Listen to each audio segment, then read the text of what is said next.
What is up, diehards? Welcome back to the Die Hard MMA podcast. I'm your host, as always, your boy Clint. We're talking big time, big pay-per-view vibes today. UFC 278, and I am pumped up, as you might be able to notice. I'm having a good weekend, everybody. Had fun last week, UFC San Diego. I laid off. I didn't even bother betting the damn thing, and whoo! Dodging bullets like Neo out here, man. That was a rough event for a lot of people. And I had some reads. The GM3 round 3 sub comes to mind where I'm like, damn it, I wish I had just sacked up and made a couple of bets. And then I had a couple other ones like refusing to bet on Devin Clark and, Lupe Godinez, some landmines that I was like, you know what? I'm okay. I'm good. We probably would have walked away with a couple of extra coins in our pocket, but depending on how we ended up actually attacking the betting portion of it, could have been a bad night again. There was a lot of shit that went down at UFC San Diego. I hope you all did well. I hope you all piled up cash. I'm coming back refreshed and ready to go, much like my guy in the chat, Nigel Lee, who was the first one in 2 hours ahead of the stream, talking about the plus 27 unit night. Damn, Nigel, I am proud of you, my guy. We got George Ray Pro in the chat, my guy Michael Lund Day already hopping on. Rexley hitting us with the t-shirt. Don't worry, Rex, we'll do a t-shirt giveaway again here soon one of these days. We got Joseph in the chat, Mike Harvey. We have got, let's see, Walla Dream. We got Grateful Dude, Eric Betts, Fights in the house, Victor, Genova, Bufo on the beat. Oh, the whole crew is rolling in. What's up, Andy G and Mushroom? I see you guys. All right, guys, I am pumped up. One of your favorites, one of my favorites, the leader of Team Good Guys, one of the sharpest minds in the game, is joining us for a big pay-per-view card this evening. So here to break this entire damn thing down with me is none other than your favorite Liam Picks Fights. Liam, what's up, buddy? How you doing? Cheers. Very kind introduction, my man. Happy to be here. Happy to talk some fights. UFC 278. It's another big fight week. Got Contender Series as well. I'm absolutely up to my ears in fights, and I'm loving it. That's the way I like it to be. So, yeah, man, a lot of great fights this week, too. A lot of really fun ones. Competitive matchups. If you pick 2 weeks to take off from betting, I mean, you couldn't have picked better ones. Not great, matchups the last couple of weeks. Not very many good betting opportunities. And the ones that were there, a lot of people didn't see them. A lot of us kind of fell into some traps and looking to avoid those as always and looking to keep it, level-headed this week. I've been on a little bit of a rough run myself. So variance happens to everybody. I've kind of been doing a little bit of the straight line graph for the last couple of events and hate that, more than anything, always looking to just do a little bit better than I did the time before. If I can do that, I'll always be happy. So we're going to go on rough runs, but we got to remember what our skills are, what our assets are, and try and gear ourselves towards that. So that's what I've been doing, trying to dig in and find my spots. I like it, Liam. I like it. You and I think very, very similarly when it comes to betting and things like that. And I'm just proud of you for running it even the last couple of weeks, man. I've been full nosedive. I've been over here taking baths. So it was good for me to just take a week off, not worry so much about it. It was a week piled up with MMA action and a lot of traps. I mean, I think, like you said, I picked a good week to lay off because there were some serious landmines and pitfalls for a lot of people the last couple of weeks. I'm looking forward to breaking down this card with you. We got a good one. And, like you said, man, no matter what, like the work ethic is never something that is questioned. So even a bad week or two, we all know what you're doing over there, man. We know you're going to bounce back stronger than ever. So I can't wait to hear what you've got to say on a couple of these fights. And thank you very much, Ole Jawan, in here teaching me how to pronounce his name. I appreciate it because I shout him out every single week and butcher the name every single time.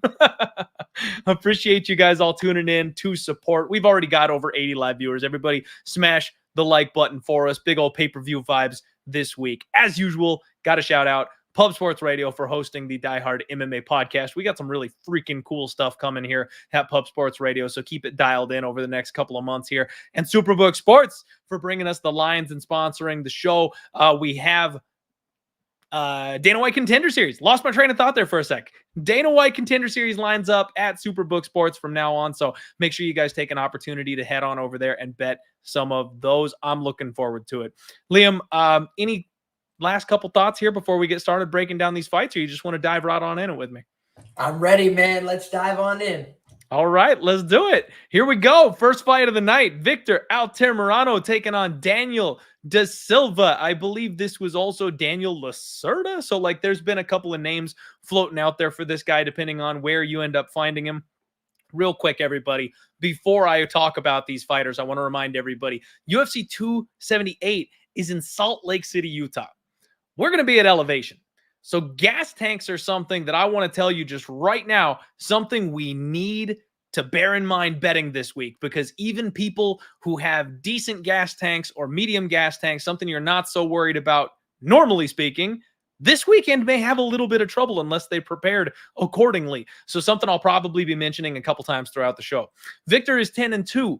Daniel is 11-3. Couple of up-and-coming prospects here. Victor, 2 UFC appearances after the Contender Series. He lost a split decision to Carlos Hernandez. This kid is very fast. He plays with his hands a little bit low, something that, that can bite you. The counter-striking can be there and can be on point, but you can also get hit with that kind of a style, so you know what you're working with there if you're tempting fate. Lots of movement, good footwork, good head movement. He rolls his head off to the side a little bit like Dominic Cruz. We just saw him pay for that with a head kick this Saturday. He gives up takedowns relatively easily, but Liam, this is the kind of guy that I'm talking about. He comes on strong late in fights. Good, solid gas tank. Round 3, he's always there, scrappy. You know he's going to be fighting for your money late, even if he does end up getting that first round or two behind his opponents. He just got promoted to BJJ black belt, and I do see that he is a little Tony Ferguson-esque, willing to play off of his back, tries to slice his opponent up with elbows, but he attacks with sweeps. He attacks with subs. He's not just going to accept bottom position and sit there. He's at least doing something from bottom. One of those fighters you can count on to maybe steal, a round or two off of his back if he needs to. 4 of his losses come by submission, though. For a guy that's credited BJJ, all of his losses by rear naked chokes, something to bear in mind here. He will be 2 inches taller. They have the 70-inch matching reach. Daniel, though, high-paced kicking attack. This guy likes to stay on the outside, chops away with the leg kicks, throws spinning attacks, but then he mixes in his offensive wrestling pretty well, likes to chain that body lock, back takes. He climbed my guy El Jefe like a freaking tree in that fight, and that's something that you got to wonder about Victor Altamirano. I mentioned that he has all of his losses by rear naked choke, 4 losses by submission. Daniel is a guy that is training out of shoot the box with Charlie Oliveira. He's got that style of, offensive power striking from the outside and then attacking with submissions once you get in close. This is a super intriguing fight to kick the night off, in my opinion. I want to hear your thoughts here, Liam. Where are we looking on this first fight of the night? Victor's a -185 favorite. You got Daniel Da Silva +165 as the dog to kick us off. I can't wait to hear your thoughts on this one, man. Yeah, an interesting fight to get us started, right? I think on one hand, the first thing that I thought of when I looked at this matchup is, man, is this guy fighting for his job? Starting out 0-2 in the UFC, 2 finish losses inside the distance. You know what I mean? That's a red flag. He's probably here because he's friends, with Charlie, like you mentioned. A lot of champions get that pull where they get to start bringing guys into the UFC, Blood Diamond, and Victor did earn his way onto the show through the Contender Series. However, right, I did bet on Victor in that fight. That was a sweat, right? Victor didn't, he didn't exactly go out there and make it a clean, easy win. And so, talk about your Dana White Contender Series fade. There is a guy coming here off the Contender Series.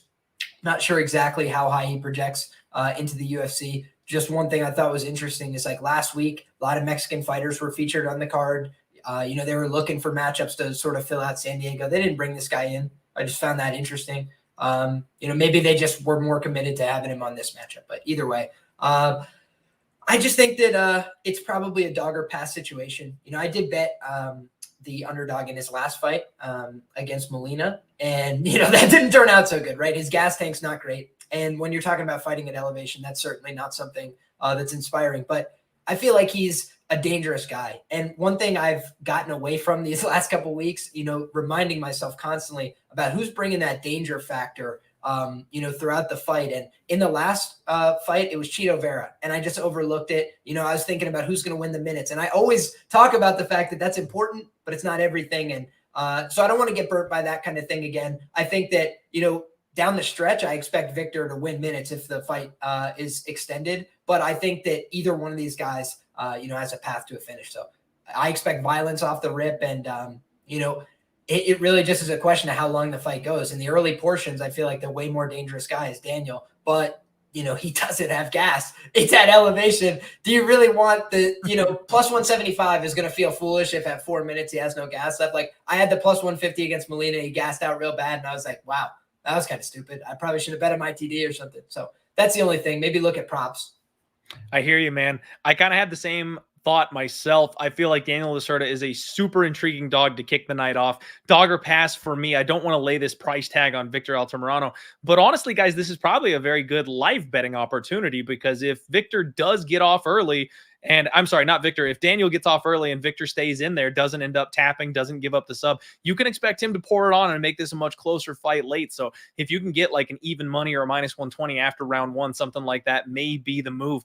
That gas tank is such a big issue here for me, Liam. Like I want to believe that Daniel Lacerda is one of these kids that can get his feet wet, make some adjustments, training with a champion, turn that corner and come out and impress. And maybe he does win this thing via, first round sub or something like that because Victor starts a little bit slow, but I don't know that I want to trust him at that price tag. We'll see when these numbers come out. I might play that sub prop. If you just want to look at him taking his best path to victory, I don't know that he's going to win minutes. I don't know that he's going to win a 15-minute decision. So I think a lot of his winning equity is in that finish.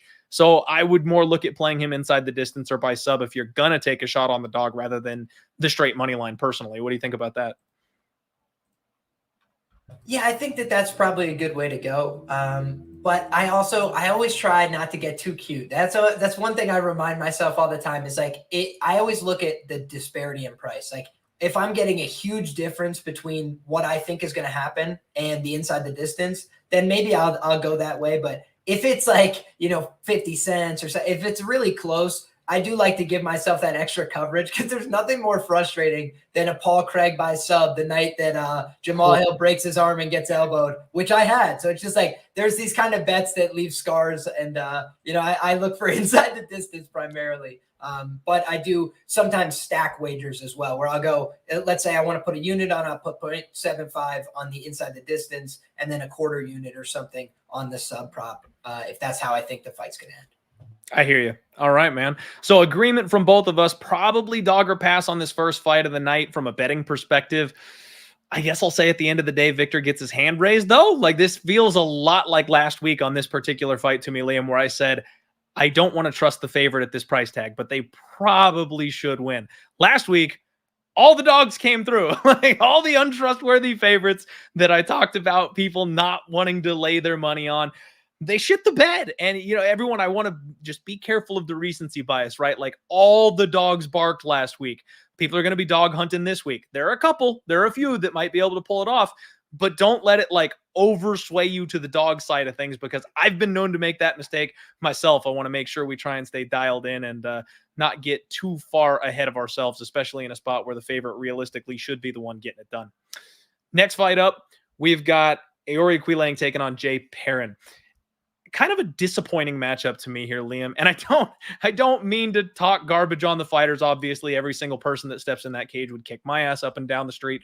But Aoriqileng, he hasn't looked great. He snapped his 2-fight skid with a round 1 finish his last time out, 23-9. Jay Perrin is 10-5. So just one of those middling records, 0-2, one Dana White Contender Series showing, and then the UFC debut versus Bautista.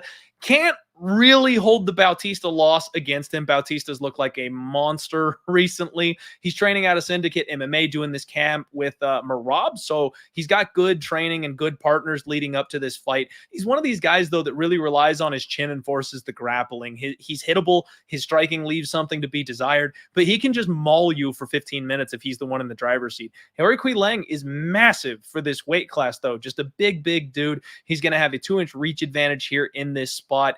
He throws these big winging power hooks, walks you up, gets your back against the fence, and then he either forces you to grapple or unloads. You're never sure which one's going to come until he actually decides to pull the trigger there. Fires from the hip. He's just a big, strong guy. His only wins are by KO or decision, and he's only got a 54% takedown defense. Actually, these guys have a matching 54% takedown defense rating. So kind of a bit of a bum fight, in my opinion, here for this second fight on the card. I almost want to, you know what? I was going to say I almost want to trust the grapple heavy underdog here at plus 145 because of the, camp that he's at, the training partners that he's at, and things like that. But I also think Aoriqileng might just be bigger and stronger and be able to outmuscle him. I expect this fight to be probably pretty tight, probably pretty competitive. However, I don't know that either of these guys is going to get a finish. I don't know that Jay Perrin is capable of getting a finish. Aoriqileng probably can if he gets on top of him and outmuscles him, ground and pounds him. But I'm not sure that I want to lay minus 165 on Aori after that one win, getting back on track. This is a complete fireball and popcorn for me, Liam. I'm passing. I don't want to bet this one. I think I'm going to pick Aoriqileng to go ahead and get the win. But if you can argue decently well for the other side, I don't think I would put up much of a fight. Yeah, so admittedly, this is one of the fights that I want to go back and do some more tape on. Most of the fighters, I have extensive tape on them. I don't really have extensive tape necessarily on these guys, but what I did have in my notes was the fact that Jay Perrin really doesn't have that many bad losses. You kind of go through and start looking at the records of the guys that he's lost to, and they're all very solid, and including Mario Bautista, who is sort of coming into his own in the UFC. Mm-hmm. I kind of got fraudulent vibes from him off the rip. I wasn't surprised that night when he lost to Trevin Jones, but I will say that since then, he's really impressed me with some of the improvements he's made. And I thought Perrin put up a good effort in that fight. He was brought in on short notice. It was actually the second cancellation in a row for Bautista. So, they just needed a guy for Bautista to get in there with. And Jay Perrin is a guy who's willing to step up on short notice, took that fight, lasted out there, put up a pretty good effort. And on top of that, he has 5-round experience, a couple regional titles to his name. So I don't think he's a complete slouch. I just think he's the kind of fighter that's oh, there's an opportunity? Sure. And he just says yes to everything. And that will get you, a checkered record, but it'll also set you up for opportunities. He was 10-4 guy, finds his way to the UFC because he said yes. So now he's in the UFC, and I think that this is at least a winnable matchup, but certainly he's fighting somebody who's got a little bit of a better situation, you'd have to think, in terms of the people he's surrounded himself with, the time he spent in the UFC. He's got more UFC experience, and he had a fight of the night type of effort against Jeff Molina. Molina kind of foolishly pointed at the ground in the last 10 seconds and got absolutely rocked. Could have lost that fight, as a result. And then Cody Durden, who's really come into his own a little bit now in the UFC. He got a win over him as well, but that was a gritty, gutsy, had to wrestle him as he got tired type of performance. I think at 135 pounds, we saw a better effort from him last time, looked a lot less drained. So this is probably a better data gathering fight, like you mentioned, where you kind of just sit back, lay off this one. I don't have the strongest read pre-tape, and, neither one of these guys looks like I'm going to be riding them, banking them every time to the title or something like that. It just seems like two guys that might be filler spots on UFC cards for the next 2 or 3 years, and then bye-bye. Thanks for playing. Yeah, agreed. It doesn't seem like big stars in the making. I agree. It doesn't seem like one that either of these guys is really going to be somebody that we're going to bank on going forward. Of course, if you find something when you're digging tape, Liam, let me know. But I just can't see myself really putting my money on this one. I did the tape back and forth. I did my study, and it left me with a big meh. So I'll side with the favorite and say the bookies know what they're doing. But I'm not planning on taking too much of a pop on that one, financially speaking. You know what's interesting though? The last thing is that he opened minus 300, man. That I just forgot this and wanted to mention it. He opened minus 300 on Bet Online, and he sat there for like a day, got bet to minus 275, whatever, and then it just crashed. And now we're sitting like market wide plus 145, minus 160. So very interesting line move. Sorry about that. It like slipped my mind. I just didn't want to let that pass without mentioning it off the rip because, you know, there was a huge adjustment off what the odds maker said. When you said odds maker, it triggered it in my mind. No, man, I'm glad you brought that to my attention because that I always love to look at where these line moves end up going, and especially, you know, where they open. You can find some really interesting situations when the lines open up a lot higher than maybe they should have been and things like that. So yeah, that's something that's great for me to know. I find it odd that they opened him minus 300, though. If they were sitting at minus 300 right now, I would be talking about taking the dog shot myself. So that doesn't really surprise me that if Jay Perrin was getting that kind of disrespect, I'd probably be looking to jump on the dog there myself. They were looking at that recency bias, hoping that people would just fall in line at minus 300 when the guy is coming off a big knockout win, his opponent's coming off a loss. 0-1 in the UFC, 10-5 record. If you don't really start digging into those losses, you'd say, oh, this guy's a bum. But it's not like either one of these guys is great, but Jay Perrin's a little bit better than the average 10-5 fighter if you just look top line, Absolutely. Absolutely. He's much better than his record does suggest. And the biggest thing for me, I think, is that he's durable, man. The shots that I saw him take, he should be able to hang in there with Aoriqileng. It's just a matter of who's going to control that wrestling. I think that's going to decide this fight. And that's where the size and sheer raw power of Aoriqileng kind of scares me off of wanting to take a shot on the dog. But good note. Thank you, my friend. Definitely appreciate it. Next fight we want to talk to you all about, if I can hit the right damn button here, is Amir Albazi taking on Francisco Figueiredo. And we do it every single time, Liam. Every single time. Discount Figueiredo, little Figueiredo, the Salvation Army Figueiredo. Like I love the chat because they take every opportunity on little Figgy to come up with brand new nicknames for him. And this is a guy who we talked about someone who gets in off the name of a real caliber fighter. That's what he did. He is the lesser of the brothers, and he got in because his brother is the champion. Man, 13-4-1 just simply does not have the power of his older brother. Honestly, it seems like he's more of a slicker jiu-jitsu guy than he is much of anything that Davison Figueiredo is capable of. He kind of saved his gig last week. Big knee bar over Daniel Da Silva, the guy who's kicking off the card that we just talked about. That knee bar came out of nowhere, and he had it locked up tight. But the fight before that, Liam, he got grounded out by Malcolm Gordon. Chinniest fighter on the roster, and this man got out-wrestled by Malcolm freaking Gordon. I don't know what to tell you about that. And kind of the same thing with Jerome Rivera, right? Like, they literally are setting Francisco up with guys he can KO, and he can't get it done. So you got to wonder just what the longevity looks like for Francisco Figueiredo. He also doesn't have great takedown defense. I mentioned him getting grinded on by Gordon, but he gave up those takedowns like a hot knife through butter. Amir Albazi, 14-1, training out of Extreme Couture, forward pressure fighter, stays in your face, lots of feints. He's got a big right hand and slick level changes, man. He put Zalgas Zumagulov on his back damn near effortlessly. He couldn't keep him down there, but he got him to the mat really quickly, really easily. He's very patient with his striking offense. That was something that I like to see. His strong back control. We've seen that the body lock, the back control is something that kind of the new calf kick, right? It's something that people just don't really know how to defend right now, and you can eat away time from your back control position. Amir Albazi averages 2.28 takedowns per 15 minutes with a 75% accuracy. He's only got 66% takedown defense himself, but honestly, I'm not sure how much that's going to really come into play here in this particular fight.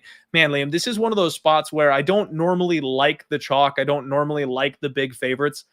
I think Amir Albazi is going to make Francisco Figueiredo look bad on Saturday. He's a minus 390 favorite, plus 325 if you're looking at some Figueiredo.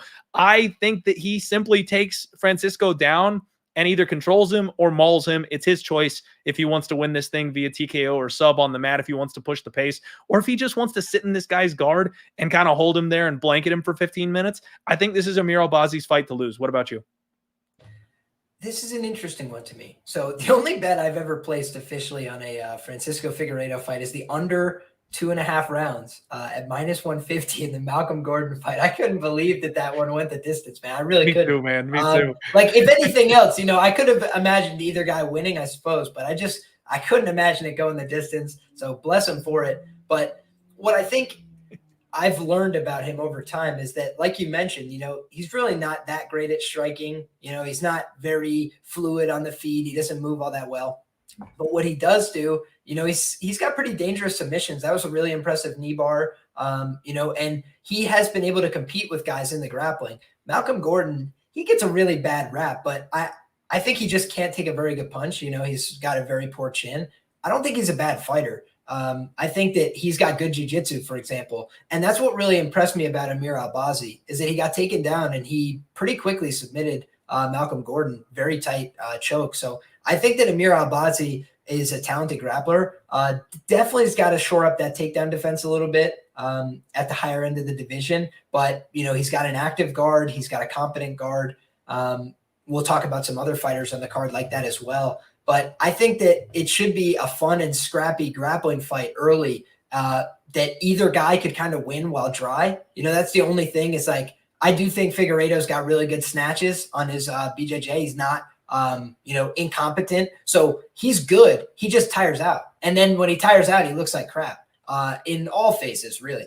So I do think he kind of showed up in a little bit better shape for his last fight, but it's hard to tell because the fight's over too fast. And he's going against a guy who's notorious gasser. So I think that this is a much more difficult test for him. But I have been like slowly more impressed by what I've seen.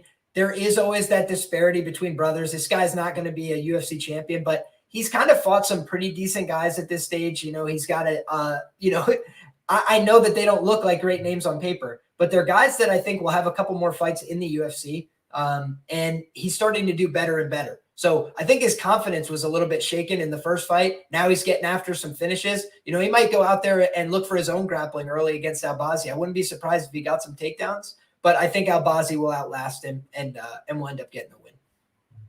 Yeah, that's kind of how I feel about this one. And, we talked about the elevation. We talked about the gas tanks. Like, I just kind of trust Albazi a little bit more at this point. And even if he does have, some success early, Figueiredo, if he does have some success early, I do think that Albazi's the type of guy that will dig deep. He'll be able to take back over, fight his way back into it, that kind of thing. Outside of getting caught early, and again, not with a punch, because we know he doesn't have that kind of power, but with some kind of a fluky submission, like I have a hard time seeing how Albazi manages to lose this thing outside of, like I mentioned, kind of a round one submission opportunity. So personally, I'm thinking Albazi is parlay material. You can never be completely risk adverse with these types of situations. The dogs always have a chance, or they're live with some type of opportunity, whether it's a punch, whether it's a sub. I think I'm personally going to rely on the 14-1 to be able to go ahead and pass this test and move along, make it 15-1. All right, everybody, moving the show right along. We got AJ Fletcher taking on Ange Loosa in a fight that is super intriguing to me, Liam. I'm really disappointed, man. I really, really liked AJ Fletcher when he made his UFC debut. Had that plus 200 ticket in my pocket when he fought really well with Simmelsberger. Went in there, had an absolute war with Matt Simmelsberger. I thought we were going to get the damn thing done. Chopping leg kicks, physically strong, power wrestler. He's got those blast double legs from halfway across the octagon. Will send you absolutely flying. He's got strong underhooks, pins you up against the fence. Good in scrambles. He's got slick elbows from top position, man. His ground and pound was nasty. But he also was a little submission over position. He slipped off a couple of times going for an arm bar. He rolled up and gave a bad position, let Matt Simmelsberger get on top of him instead. So a couple things that I'm not sure if he was just maybe looking to go out there and put on a show or something. Maybe it's something he patches up, or if it's something that he does consistently, we'll have to wait and see. But a little concerning for me. I like my wrestlers to be position over submission rather than the other way around. Ange Loosa, 8-3, 0-2. Lost Dana White Contender Series to Jack Della, who's one of the biggest stars coming off the show. And then UFC debut against freaking Munir Lazez, a guy that we've all been very impressed with for the most part. Trains out of Killcliff FC. And he's been hyped up as a prospect for a long time. This is one of those guys that the whole room is telling you he's a badass. He's a beast. Look out for this kid. And then he just quite hasn't been able to make that transition to the UFC as successfully as people expected him to. You got to wonder if it's a matter of him being green, him being young, needing a little bit more seasoning, or maybe he's just that training gym room guy. Maybe his UFC appearances or his under the big lights, he's never going to be able to live up to the expectation of what people see in the gym. I'm not sure yet, but he keeps a nice low stance. He's a good, strong, powerful wrestler, big, strong guy. He's got a lightning fast jab, strong hips. He struggled with more technical strikers that are more high volume than him. Jack Della and Munir Lazez, they were able to stuff the takedowns and just kind of overwhelm him with volume on the feet. He's good in scrambles, 100% takedown defense rating. I mean, this guy, he held Jack Della 0 for 3, held Lazez 0 for 2, like some pretty impressive takedown defense in my assessment here. 7-inch reach advantage for Ange Loosa. That's kind of a big deal.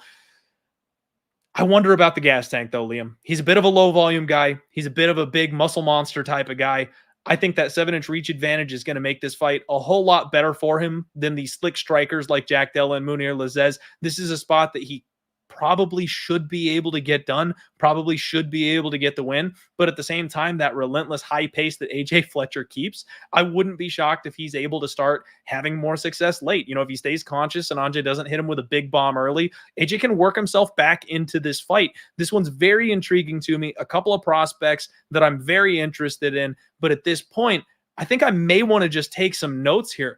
AJ Fletcher's a minus 155 favorite. Ange Loosa is the plus 135 underdog. I would love if I could get AJ Fletcher at some plus money here. That would be the move. Like, I'd be all over AJ Fletcher as an underdog in this spot, but the line's backwards from what I wanted it to be, Liam. What do you make of this fight, and what do you think going on here, man? Yeah, this is another interesting fight, right? And off the rip, I took the bath with you there. I was deep on AJ Fletcher plus 205 against Matthew Semmelsberger.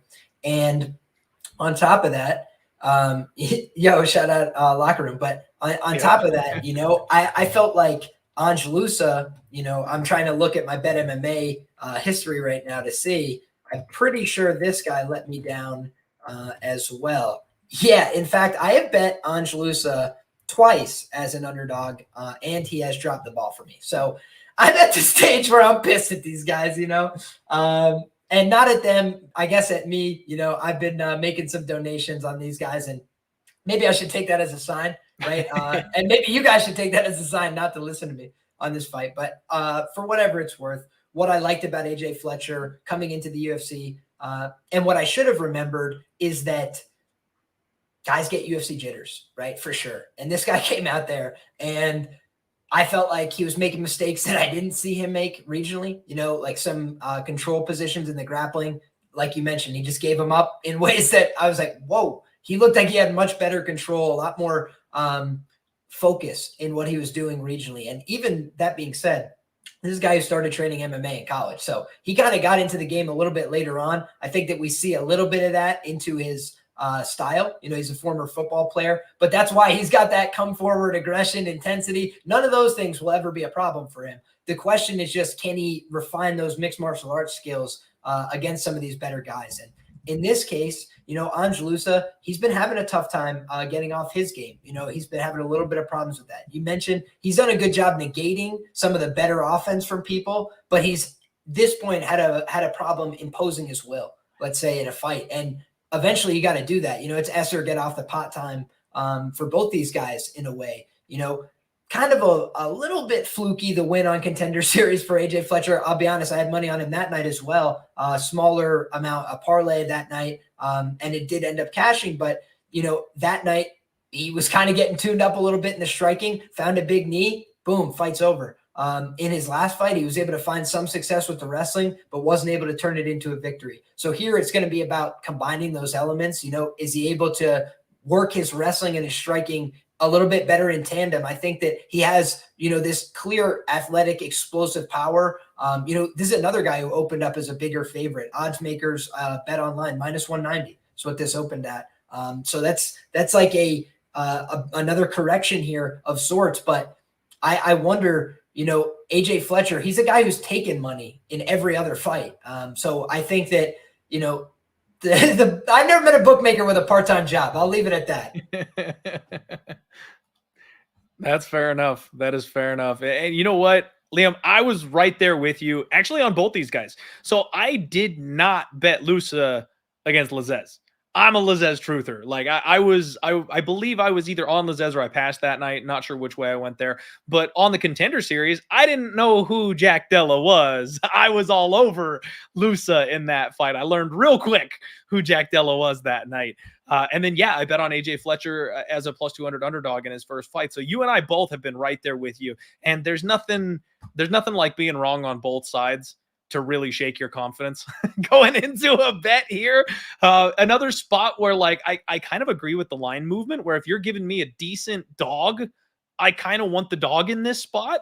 So with the line being wider, I can't really fault anybody for the Loosa spot poke here. He's held guys like Lazzez and Della 2-0s on their takedowns. I'm not confident AJ Fletcher is going to be just that much of a better grappler to be able to hit those takedowns where those kinds of guys weren't. However, I think the Fletcher's still going to have, you know, a speed advantage probably on the feet. So he still might be able to win those minutes and outpace someone like Ange Loosa. But I think that this is a much more even match than those other two were.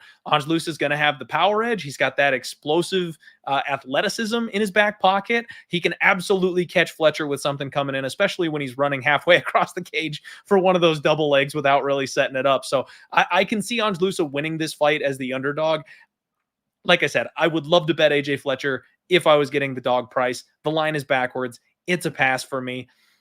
I'm going to say dog or pass. I hate it, but I'm going to say dog or pass, Liam. I'll say Ange Loosa, you know, final call here. But again, this is another one that I really just don't expect to be having any money on. I hear you, man. I feel the same way. You know, it feels like every Ange Loosa fight is eligible for a split decision. 2 of his last 5 fights have gone to split decision. So just for me, probably going to wash my hands of this one.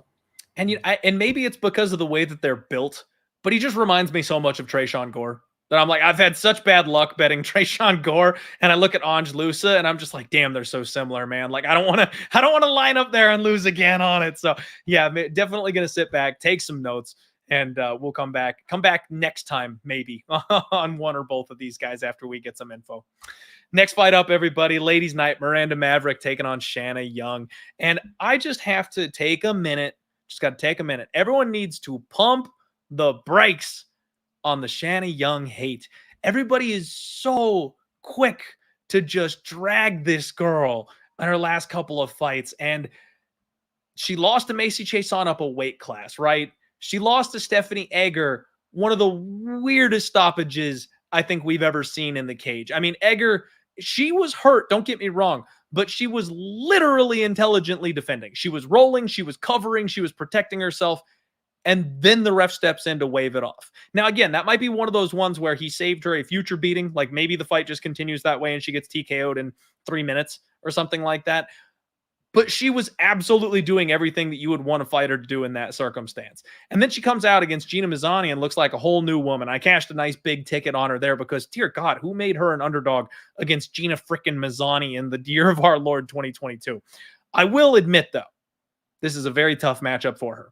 This is a rematch from the Invicta series. Miranda Maverick is just MMA Twitter's darling, Liam. Everybody loves this girl. 10-4. She's a big, burly, physical, strong lady.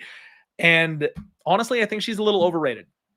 Now, that doesn't mean she's losing this fight, Liam, but I think that she is a little overrated. However, she has moved out to elevation. She's training with Lauren Murphy. It's like exactly what I would want from her. She's training at altitude. She's training at a good gym. She's training with a good training partner, somebody who knows all the tricks, veteran of the sport, a similarly built, big physical girl that's harnessed that late in her career. That's where you want Miranda Maverick to be. She averages 2.1 takedowns per 15 minutes with a 61% accuracy. You got to love that wrestling offense. She's only got a 44% takedown defense herself, though. The women that she's fought have been big powerhouses themselves. She's given up some takedowns, and you got to wonder about that. Now, Shanna Young, again, small sample size. We don't have a lot to go off of here, but 60% takedown defense so far. So would not shock me if she put up a bit of a fight here against Miranda Maverick. In that first fight, Liam, if you went back and watched the Invicta fight, she dropped Miranda in round 1. big shot, dropped her and made Miranda go, oh shit, I need to wrestle like immediately. Fight was over shortly thereafter. She climbed her like a tree, got to the back, tapped her out. It was about over. But Shanna Young's got sharp hands. I mean, she's a big girl moving down a weight class. She's much larger than Miranda Maverick. If she's patched up that takedown defense, I would not be shocked, like I said, if she gave this a bit more of a fight than people are expecting her. Now, I want to go back to that Egger fight here for a second. She was attacking off of her back with those heel hooks. She's aggressive with her BJJ. And like most people that fight Stephanie Egger, it was really the judo that gave her problems. So, man, this is another one where I'm like, I think I'm going to pick Miranda Maverick. I know everybody and their mom is going to have Miranda Maverick in their parlays, but let's not forget what happened with Ange Hill last week. Liam, this fight could be a lot more competitive, and we've already seen Shanna Young hurt Miranda Maverick once. Don't be surprised if it happens again. What are you doing here on this one, man? Yeah, I agree with you in the sense that I went back to look at my notes because I was like, man, haven't these girls fought before? And this is one of the things about my notes that can be beneficial at times. I look back and I said, oh, wow, they did fight. I have the notes here. And I had in my notes, like, did Miranda Maverick just get dropped or like, was she off balance? I couldn't quite tell when I was watching the video exactly what happened. You know, it kind of looked like a weird fall. But when I watch, you know, there's a few things that make me hesitant, right? Miranda Maverick has made me a lot of money, just plain simple. You know, I bet her in a couple of her recent bouts. So shout out Miranda Maverick. I think I offered to buy one of her t-shirts on Twitter after the last fight because it was very beneficial. Now, Liam, if I can just stop you right there, that's yes. the move. I got a Chase Hooper t-shirt hanging up in my closet. Guys, I see every single week, right? There's some guy this week, it's poor Ode Osborne that's out there tweet that's like, these gamblers like coming after people for busting parlays and stuff. Like, I know for the most part, this chat is not the people that are doing that, but as gamblers, guys, like, we should be showing support. Instead of tearing these people down on the nights that they lose, we should be championing them the nights that they win. If you cash a giant ticket, if you pocketed $500 off of your favorite fighter, go buy a fucking t-shirt. Go support them, shout them out. They never hear the good stuff from us. They only hear from the people that are bitching about the parlay that they cost them. Like, let's go be a good force for these fighters and show them that not all gamblers are assholes. Sorry, Liam, you said t-shirt. It totally reminded me, and I had the tangent there for a second. No, straight up. And speaking of t-shirt, Section 9 in the building. Shout out Shane Burgos, signed in with the PFL. Man's going to make $1 million and set his family up for life. So Section 9, too shall rise. Big blessings to Shane Burgos as he takes on that adventure. Back to this fight. You know, I think Shanna Young might be on some good supplements, boys and girls. You go look at her photographs and you go make your own assessments. But that's the one thing that really also shook me, you know, about this fight is the girl's coming down to a new weight. You know, I don't think that she has the world's best training partners, I say with all due respect, but she does have a lot of women around her size to train with. And she's training with a lot of good, talented men, you know, around as well. So a lot of professional fighters, Syndicate MMA, pretty quality team. That being said, you know, I have been high on Miranda Maverick. I do think she is a good fighter. You know, John Anik used to talk about, he thinks she's going to be a world champion one day. She's very young, you know, so is there more chances, more room for Miranda Maverick to lose, build back, improve, get better? Yes. I'm not sure if this is going to be the one. I think this is going to be a good test for Miranda Maverick, you know? I think that, you know, maybe it's one she struggles with. On the feet, it did look like she was at a slight disadvantage the first time she fought Shanna Young. She'd have to make some tactical changes to what she was doing in that fight. She'd have to be a little bit more careful. She kind of keeps a little bit of that wider, more open style on the feet. So I think that what we've seen from Miranda is improvement in the UFC. You know, I think that there's an argument she could have won that Macy Barber fight. You know, I cashed Macy Barber as an underdog that night. I cashed Erin Blanchfield as an underdog as well. But those were a lot shorter underdog prices. This is a huge price on Shanna Young. And, you know, the reason's obvious, like you just mentioned. She already beat her one time before. But I do just have that hesitation in the back of my mind thinking, you know, Shanna Young, better situation now, more money, clearly better, you know, supplements, whatever you want to say. Like, she's just in a lot better condition than she was in that first fight. but she's the older fighter. She's going against somebody who's a little bit younger than her, that already had that Brazilian Jiu-Jitsu upside. I think she continues to get better on the ground. So I like Miranda Maverick, but I'm not going to be laying the -500. I don't think in parlays and anything. It's too wide a line. Lupi Godinez last week, I thought she was going to win the fight, but I thought the line was a little too wide. Probably going to do the same thing here. Just sit this out. This isn't an Angela Hill. Shanna Young is 1-2 in the UFC. I don't want to, oversell her either, but the losses, you can go back and watch and find some room for like, wow, okay, maybe there's something interesting here. She head kicked, Macy Chiasson and almost knocked her out in like 30 seconds. She did. But then she also allowed Macy Chiasson to just grab a clinch and knee her in the body, unobstructed for 4 minutes in a row. So I was just like, the good with the bad, it's like, there's definitely that upside, but for me, there's also the clear, green elements of her game.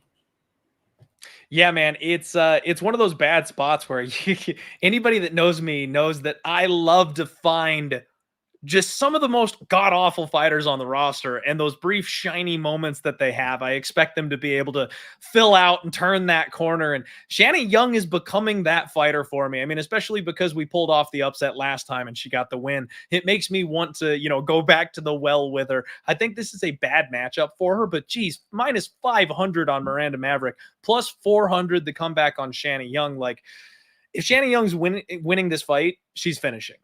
It seems like another spot to me like that, where if she's going to get it done, she probably needs to get it inside the distance, knockout, that kind of a thing. But Miranda Maverick is rapidly improving, and she does seem to have the exact tools that fill in the gaps of Shanna Young's game right now. So it's going to be a race. It's going to be who is improving fastest. Given where Miranda Maverick is right now, the training partners like Liam mentioned, and all that kind of stuff, I will bank on Miranda Maverick being the one that probably gets it done. But like you said, just like last week, man, there is some chance here that Shanna Young, being a size bully at this new weight class, having hurt her the last time, having damn near head kicked Macy Chiasson's head off, she's got some pop in her punches. She's got some explosion. If she patches up that takedown defense, if she can keep this fight standing, she can win this fight. I don't want to be sitting there with -500 in my hand if that's the case. I again would probably try to look at this from like a live betting attack standpoint, see who's got the better gas tank. If Shanna Young defends, maybe you can jump in on her live, that kind of thing. I will pick Miranda Maverick to go ahead and get the win. I don't mind violence in this spot. We don't have totals yet, but I wouldn't be shocked to see another fight that doesn't go the distance, though, in this spot. Yeah, I wouldn't be either. I think it's a violent fight, and two girls that like to get after it. But the only thing, again, that scares me is just how many fights Miranda Maverick's had that have gone the distance in the UFC. She's kind of found her way to the finish line a few times in these close fights that had a lot of grappling. Yeah, that's fair. That's fair. All right. You know what? And Rafael here in the chat saying Gina Mazzani took Shanna down. Yes, she did. But Shanna was getting that backwards. Gina is actually a really strong wrestler. She's really physical, really strong for the weight class. She is not bad in round one. You just know she's falling off. Like, as soon as round one is over, Gina Mazzani is not the same fighter. So there's really no shame in being taken down by Gina Mazzani. It's what happens after that. If you lost a decision to Gina Mazzani, now we can talk. Like, we got a problem if that's the case. But she got taken down. She showed good get-ups. She got back up to her feet, and then she punched her head in. So, I don't have a problem with that whatsoever, personally. All right, next fight we want to talk about, though, Sean Woodson taking on Luis Saldaña. And Woodson, we talked about size bullies last fight. Holy crap, Woodson looks like he should be, 2 weight classes higher than he's competing here. Woodson is 9-1, Saldaña is 16-7. And Woodson knows how to use that reach, Liam. He knows how to keep people on the outside, rolls well with punches, hooks in close, good boxing, likes to rip at the body, and just kind of size bullies people. When he gets the underhooks, people can't get their arms back. They're stuck up like this when he gets the underhooks on them. He's got a nice long jab, changes it up, throws those flying knees every once in a while, and he flurries on people when they're hurt. Good killer instinct. But I will always remember the way Juicy J hung in there and then toppled him over in that round 3 and tapped him out. That was a fun night for Juicy J fans. Sean Woodson's going to have a 5-inch reach advantage here in this fight. Luis Saldaña, 16-7. Dana White Contender Series kid, 2-1 in the UFC. Lost to Austin Lingo. Besides that, really fought kind of a low level of competition. His wins are guys that are now losing on the regional scene after having gotten dropped from the UFC. This guy stands super tall. He does have quick feet, good in and out movement. He's got a nice teep kick that I like. He's always moving on the outside, but he looks to back up, roll, and counter. He also has a bad gas tank. In his last fight, it looks like he paced himself a whole lot better than he did previously, but he was still tired in that third round and had his mouth like hanging open, even when he was trying to be Anderson Silva and was like, duck and rolling and trying to counter in that third round. His mouth was hanging open the whole time he was doing. Again, we're talking elevation here. I worry about the gas tank of Luis Saldaña. And more than that, I just don't know that he's long for the UFC. We'll see what he evolves into. He's a young kid. He's got areas that he can he's got room to improve, if I could get the sentence out of my mouth. Sean Woodson, minus 320 favorite, plus 265 on Luis Saldaña. Personally, I think this is a favorite spot. I don't like these big chalky favorites, Liam. Generally speaking, I like to make an argument for the dog or find another way to attack it. This seems like another spot where the favorite it's their fight to win. Sean Woodson should roll in this spot. Luis Saldaña probably has a jiu-jitsu advantage if he can get it to the ground, but I don't know that he can get it there, and he's never really shown any type of urgency to get the fight to the mat. So unless he comes out with a whole new and different game plan, I kind of expect this to be a striking match, and whether it's by decision or by knockout, I kind of think Sean Woodson gets it done here. What about you, man? Yeah, it looks like he's training with a lot of guys that are getting ready for fights coming up, which is good for him, Luis Saldaña, but I haven't really been sold on the Luis Saldaña experiment. I did watch him in person. He was at UFC Columbus, so put on a show there against Bruno Souza, but thought that was a little bit, more of a layup fight for him, a little bit of an easier matchup. Now in this spot, not sure exactly what to make of it because, frankly, I've been wanting to fade Sean Woodson again. I've been waiting for a good opportunity. I just don't know that this is the one. I do think his ground game will get exposed eventually. I just don't think we've got the right candidates so far. And I think Saldaña, because of his gassing problems, because of the fact that he doesn't always put on a ton of pressure, I think that could be a problem for him here. Yeah, and as Uncle Weezy says in the comments, he has a lot of work to do on his conditioning. I think that's also a fair point. And Woodson has outlasted guys before, guys that are dangerous. Terrence McKinney took him down, was controlling the fight. He gets up, flying knee. Thanks for playing. We're all done here. So it's like, I do think that if you just try and wrestle and spend yourself doing that, Woodson can keep getting back up to his feet and eventually make you pay. But I also don't really trust him in a fight that turns into a grappling match. So for me, I think Woodson's probably going to win the fight. I think he probably is going to hurt him at some point. But Saldaña has also been a little bit hard to put away in more recent fights. Back in the day, he used to get finished with the rear naked chokes and stuff. But I think, he's a fairly tough guy. He just gasses out. So could I see him taking a beating in round 3? Yeah, there you go. I like that at elevation. It's a good point. So maybe the elevation combined with the bad cardio is a perfect recipe. Liam, this is one of those fight cards. We've talked about it a couple times, right? The favorites being untrustworthy, not necessarily wanting to go chalk parlays. I've looked at a couple chalk parlays already myself, and I might do the props, man. I might like to look at Sean Woodson inside the distance on this one. And you run the risk of, that going busto and it costing you a unit if the guy survives and makes it all 15. But I feel like the fight is set up for him to get the finish here. I mean, we talked about the bad gas tank. We talked about the elevation, a guy that's been finished before, and then offensive ability, both submissions and knockout power from someone like Sean Woodson.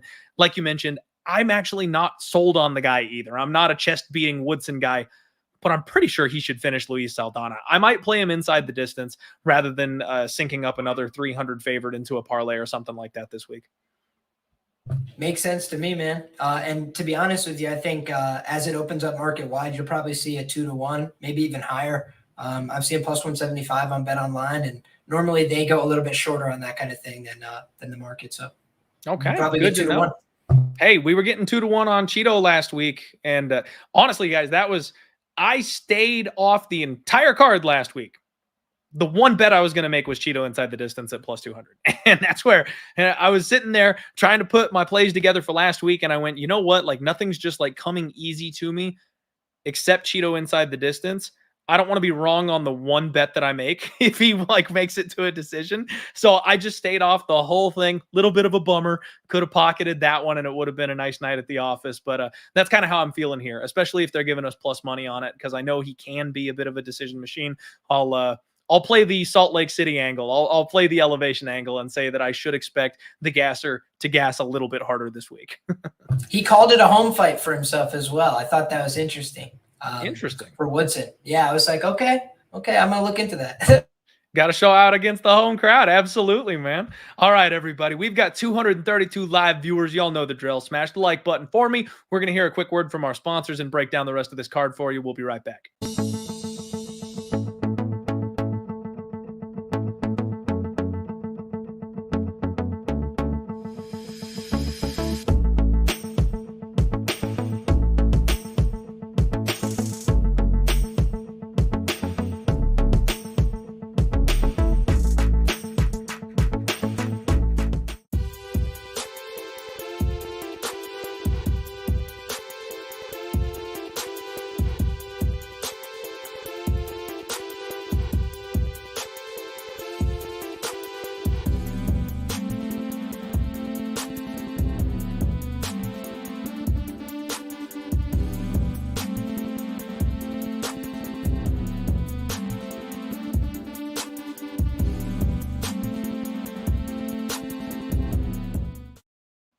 What is up, everybody? Welcome back to the Die Hard MMA podcast. This is Clint, your host, as always, hanging out on Pub Sports Radio, joined by none other than Liam Picks Fights, my dude.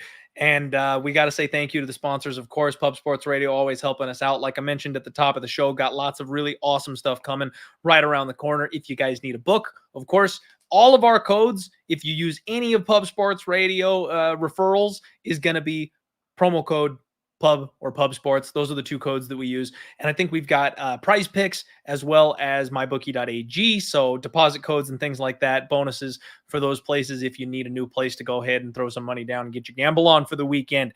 All right. Next fight up, we have got Lucie Pudilová taking on Yanan Wu. Just, oof, man. Just, woof. This is a bad fight, Liam. I am over the Yanan Wu experiment. I really am. She's 1-4 in the UFC, and she's keeping a high pace, but she is just not that good, Liam. She keeps all of her fights close. She's another Ange Hill split decision queen, just a much, much lower level version of it. I have a hard time with Yanan Wu, but all the love is coming in that way. The line is moving her direction. People are liking some Wu at a dog price tag this week, and I can kind of understand because Lucie Pudilová is no prize herself. 13-7. She went 0-4 on a bad run back in 2019 to 2020 in the UFC. Worked her way back, though. You got to love that. Like getting booted to the regional scene and getting some good wins, getting your way back to the big show. I like that kind of comeback underdog story. She's 5-1 in her last 6, but 2 of those wins, Liam, 2 of them are by split. Lots of movement, real lanky, real awkward. She doubles up on the jab, and she's got fast hands. That is something I like to see. Lucie has a 1-inch reach advantage here in this fight, and the only thing I can think of, Liam, is I know they don't sponsor the show. I'm not supposed to send anybody anywhere but Superbook Sports, but DraftKings has split decision props, Liam. That's the only way that I would be looking at this fight. It would be to bet this fight goes to a split decision. I don't care who wins. I don't care who gets their arm raised. It's going to be a split because it's going to be tight. The judges aren't going to know what they're looking at. It's just going to be fists of fury back and forth, both sides. No way in hell am I laying a chalk price tag on Lucie Pudilová. And even if I am going to try to take some kind of action on this fight, do I really want to bet Will Yanan, who is 1-4 in her last 5? No. This is fireball and popcorn. And as our guy in the chat says, 1-800 gambler. Absolutely. But he's saying to drop a unit on Will Yanan in the same breath. So can't really make that up, man. Orderlies, this one, we are calling the orderlies. If anybody is betting this fight, you will be taken away. 1-800-GAMBLER. Brady and Wheezy will have something to say, and you might get welcomed at the door with a bag of oranges. Liam, what do you got going on for this fight? Yeah, so I certainly don't have any bets on this fight for the reasons that you've mentioned. Now, it's not to say that I definitely won't get to a bet. We'll see what's made of the line as the week goes on. But what I think is very interesting about this fight is Yanan Wu, as best I could tell, has one win over a fighter with a positive record, and that's Lauren Mueller, who sits at a very, very talented 5-4. Now, that doesn't really inspire great confidence, right? At plus 120 on the money line, when that's your win, not very inspiring. But this is also why tape is important, because Mayra Silva just went out there and got a pretty nice win. I'm going to be honest. I think that's bullshit. I watched it back like 5 times. I never saw anybody tap. I didn't see anybody. I don't buy it that somebody on the outside is like, yeah, I saw the tap. Like, all of her weight is rested on her hand, because if you've ever been in an armbar, I'm sure you have, but I'm just like, if you've ever been in an armbar, you're trying to not let them break your arm. Like, that's the only thing you're trying to do. And you'll tap if you normally like give all your weight to them so your arm doesn't break, and then say tap, tap, tap, and like tap 5 times, right? It's an awkward angle. She's kind of going hip down, but she's based on her hand. So like, if she wanted to tap, the only way to tap is to yell. So say tap, tap, tap. It's which verbal. I never saw. Yeah. So it's just like, why'd you stop the fight? And it reminds me of last week, Bresky and Dylan Potter. If you guys went back and watched that fight on Contender Series, there was a rear naked choke applied, and then the dude just calls I think it was Mark Smith, just calls the fight off. And the guy goes, I never tapped. Like, why'd you stop that? And it's just something you have to deal with sometimes as a gambler. It's complete bullshit, but it's what happened. And that was another one where I'm not saying that the armbar wouldn't have got the finish. I'm just saying there's rules that people have to like tap or like verbally submit or something. You got to give some kind of concession. I never saw one. So it was unfortunate there, but probably for the best for her long-term health. So Mayra Silva, dangerous chip. Yes. If I could, I never got to weigh in on the phantom tap. That was I was on the road. I never got to talk about it or anything like that. The one thing that gets me is there was zero protest. Now, I don't know if that was like a language barrier thing. I don't know if that was just like an uncomfortable in the situation thing. But like, if you call the fight and I did not tap, you're going to hear about it. I'm going to be like, bro, I did not tap. No way. No way. Like, she stood there and was like that's kind of like, am I going to get away with it? Like, that's kind of the energy that I got from her. Now, there's no video evidence. There's no proof. So I hear what you're saying. It could have been absolute bullshit. But the way Edgar reacted felt guilty to me. Whereas, like, she could just be an honest competitor. Like, yeah, I was about to break my arm, but like, I never said it. Like, definitely was about to. But like, that's the only thing where it's just, for me, where I'm just sitting back in my television going, well, then what am I supposed to be looking for? Because I was told that it's like, these are the conditions. Like, I tap the mat. I say I can't continue. They break my arm. That's the other way. The referee can say, like, I heard your arm break. Then you go get the x-ray. But it's like, that didn't happen either. She was fine. So it's just, I don't know. It's a little bit weird to me. But very strange. If you don't protest, I will say, that's also you saying, like, yeah, you're probably the better woman tonight. God bless you. You got this one. So they're not going to restart the bout if you make a scene. They're just going to tell you you're effed, and then they're not going to want to work with you moving forward. But then Ariel Helwani will have you on, and you can yell about it on camera. That's the upside, Liam. Yes, now you have something to sell your next fight. Exactly. If she did the Chael Sonnen tap, that's great. But like, Chael at least did the 2 taps and then kept going. It's like, she didn't. I never even saw her tap. No, agreed, man. Agreed. So, I mean, on this one, nothing for you then, I assume, on Pudilová and Wu?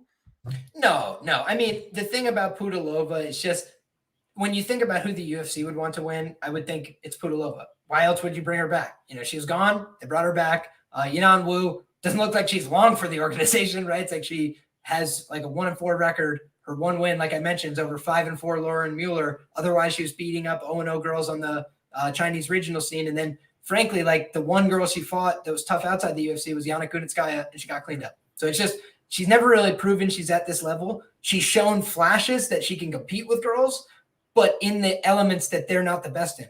You know, like the best element for Mayra Bueno Silva is in the grappling. It was mostly a striking fight. She still got defeated. She does have a Muay Thai background, but she's pretty slow. She's a little plodding. She just has power, and she was able to win that fight because Wu Yanan's strikes aren't very effective. So I think Lucie Pudilová, she's able to keep this fight upright, probably just a little bit more effective in the striking, maybe a split decision. Both of us could be right, but I'm not fired up, thrilled to play Wu Yanan by any metric. Yeah, you're not catching me betting Wu Yanan at this point. That's all it comes down to. And anybody, my guy Dirty Reg was saying he's 2-0, fading Wu, ride it. If you're on a hot streak with something like that, logic be damned. Who cares if Uncle Weezy shows up on your doorstep with a sack of oranges? Ride that hot streak, man. Go back to war with it. I don't want to pay -150 for Pudilová, but she's got to seem like she's got all the momentum right now. That's all it comes down to. But like I said, split decision for me. That's all we're doing. Split decision or bust. All right. Next up, a fight I cannot wait, Liam. I can't wait to talk to you about this one. Jared Gordon taking on Leonardo Santos. And we've made a lot of statements already today about untrustworthy large favorites. We've made a lot of statements already today about gas tanks. There's a lot going into this fight here, Liam. I tweeted out earlier, in an alternate universe, Clay Guida lost by round 1 knockout. I mean, that fight was this close to getting called. You could see the officiant, ref, whatever. He's like leaning in on the action. I mean, he was like doing the bounce thing where he's like, just one more shot connects and he is in. Clay did exactly what he needed to do just to back the referee off a smidge and get back into it. Leo was looking at him like, how many times do you want me to hit this guy? Like, he's like looking up at the ref while he's punching the rib cage of Clay Guida to try to get the stoppage. Completely gassed himself out. Absolutely ruined his gas tank. Now, Leo Santos is a guy who is not known for having a good gas tank to begin with. So he is absolutely the kind of guy who we want to be a little careful with this week. Fighting at elevation, you wouldn't really expect him to be able to go a hard 15 minutes because that's not what he's built for, but he is big, Liam. He's a big dude for the weight class. He's got knockout power. He's a BJJ black belt. He knocked out freaking my guy Kevin back in the day before he became the he knocked out Kevin Lee back before Kevin Lee was really a big deal, and then also before he fell off the UFC. That's a good way to get to a Kevin Lee positive statement. He was main eventing in the UFC. Exactly. Yes, this is true. Oh, man. Pour one out for the homies. I was a Kevin Lee fanboy so hard. All right. So, but man, Leo Santos is just, he's one of these never aging Brazilians. He's 42 years old and he can still get in there and just do the damn thing. He's going to have a 7-inch reach advantage and he's got a redonkulous 86% takedown defense. So I know Clay Guida was able to get in there and work him. And, once he was gassed, he didn't really have much to offer. But when that's not the case, this guy's hard to put on the ground if he doesn't want to go there. Jared Gordon, 18-5. I know there's a lot of love out in the market for Jared Gordon, and he's got a great story, man. Super sympathetic, turned his life around, got clean. Like, you love all the stuff coming from Jared Gordon in general. He's a strong wrestler, puts a pace on people, decent boxing, good BJJ, but damn is he hittable, Liam. He leads with the chin. He gets tagged by people all the time. He's too big for 145. He's too small for 155. Like, he bullied people around 145, but that was because he never made weight. Like, he always missed weight at 145 and was just the bigger, stronger man in there every single time. At 155, he doesn't quite have the same claim, and he's got a bit of a chin issue. Like, I talked about him being hittable. He doesn't react well to shots, and he's been knocked out several times. Now, granted, it was some big hitters that he got knocked out by, but it's still a concern. It's still something that you don't necessarily want to be getting knocked out 4 or 5 times over the course of your career there. He's got a split decision win over Joe Solecki, which quite frankly, I felt should have gone the other way. I thought Joe Solecki did enough to win that fight, but it was close. It was competitive. You won't hear too much of an argument from me there, but his wins are Danny Chavez, Chris Fishgold, and Dan Moret. All guys that, unless I'm mistaken, have been released from the promotion. So we're not really quite sure what we've got in this guy besides the fact that he can be tough and a decent wrestler. And I'm tempted to take the dog shot here, Liam, and not on the money line necessarily, maybe on the money line. But I think he can just kill this man in round 1. I really do, because Jared Gordon is so hittable.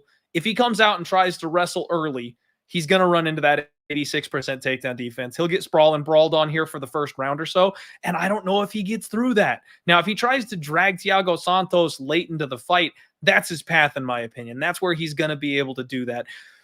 But I got a hard time seeing him actually pulling that off, because if he's striking with Thiago Santos for 7-8 minutes, something like that you're going to need for him to gas out. You mean Leo? Leo, sorry. Yes, Leo. I'm mixing my Brazilian names up here. My bad. There's too many Santos in the world. There's too many of MMA. Like, to keep them all straight, I don't blame you.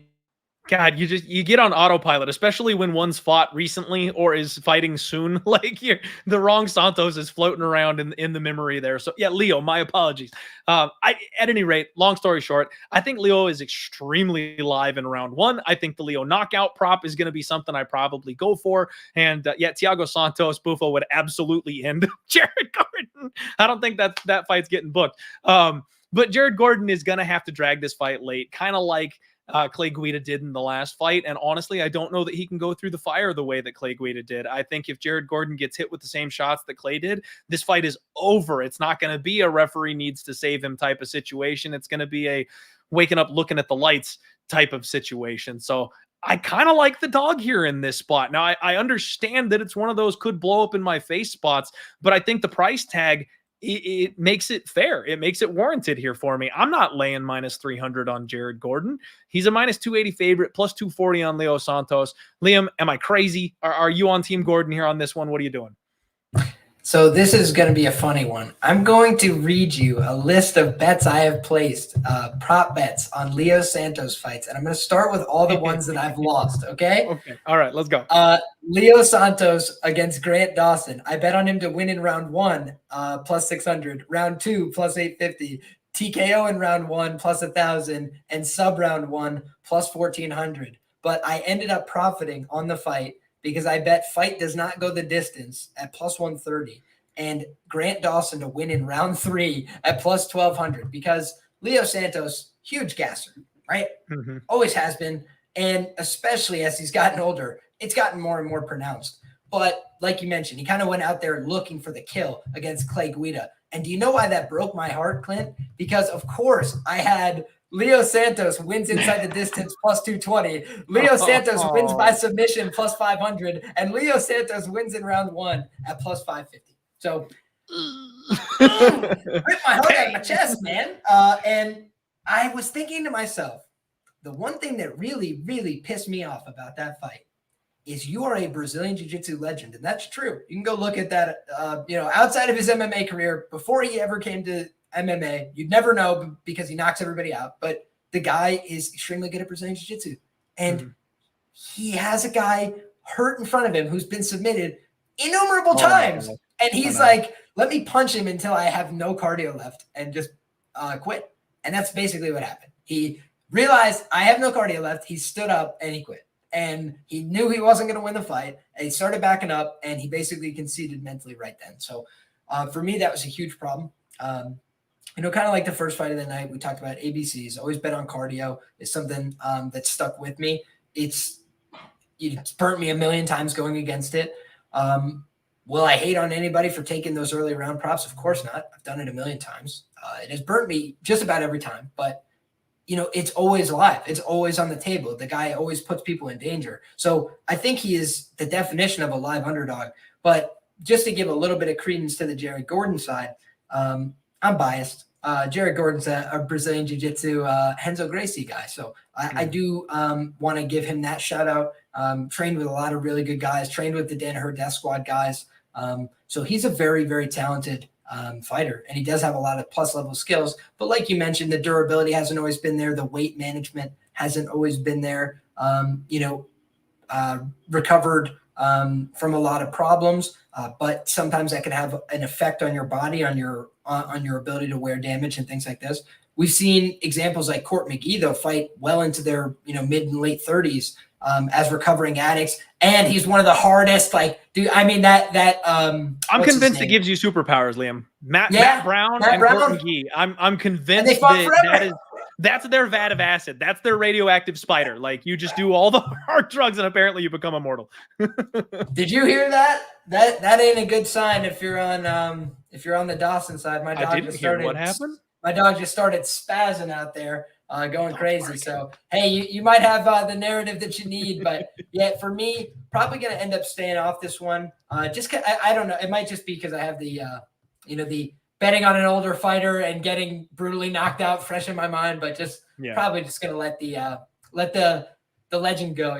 One of my favorite fighters. I love Leo Santos, but worried that this could be his last or second to last UFC fight kind of deal. I hear you. I mean, it could be. And Liam, I've always said one of the rules on the show is we don't bet fighters that are over 40 years old unless we have a damn good reason. Now, that's my hook. That's my clause, my get out of jail free card, is if I've got a damn good reason, I can do it. But you just got to sit back and think twice about it. And in this case, I think the chin weakness is the damn good reason. If I want to bet Leo Santos, that's the reason I'm betting Leo Santos. I think Gordon, if he gets some kind of a finish here, it would be a volume-based finish. Obviously, we know how bad this man can gas, so he could finish Santos. Maybe we just bet violence. Maybe we just bet fight doesn't go the distance. Both guys have been to decision before, so that would be a little bit terrifying. Grant Dawson round 3. That's the only prop I've ever hit on a Leo Santos fight. That's the guy.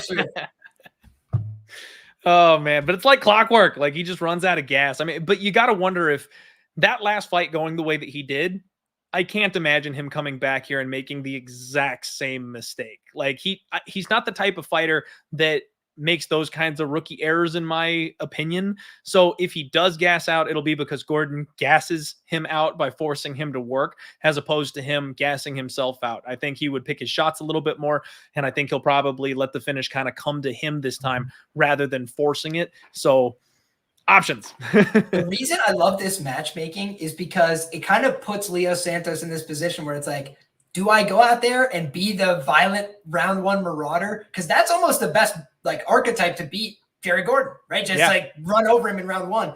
Or do I try and take this vet savvy approach? Because the other thing is, if he's able to maintain cardio, his jiu-jitsu is very good. That's where Jared normally has a little bit of an advantage. So is the speed advantage and the youth enough on the feet to make up for the reach and those kind of things? It's a really compelling matchup. I think they did a great job here with both guys. I agree.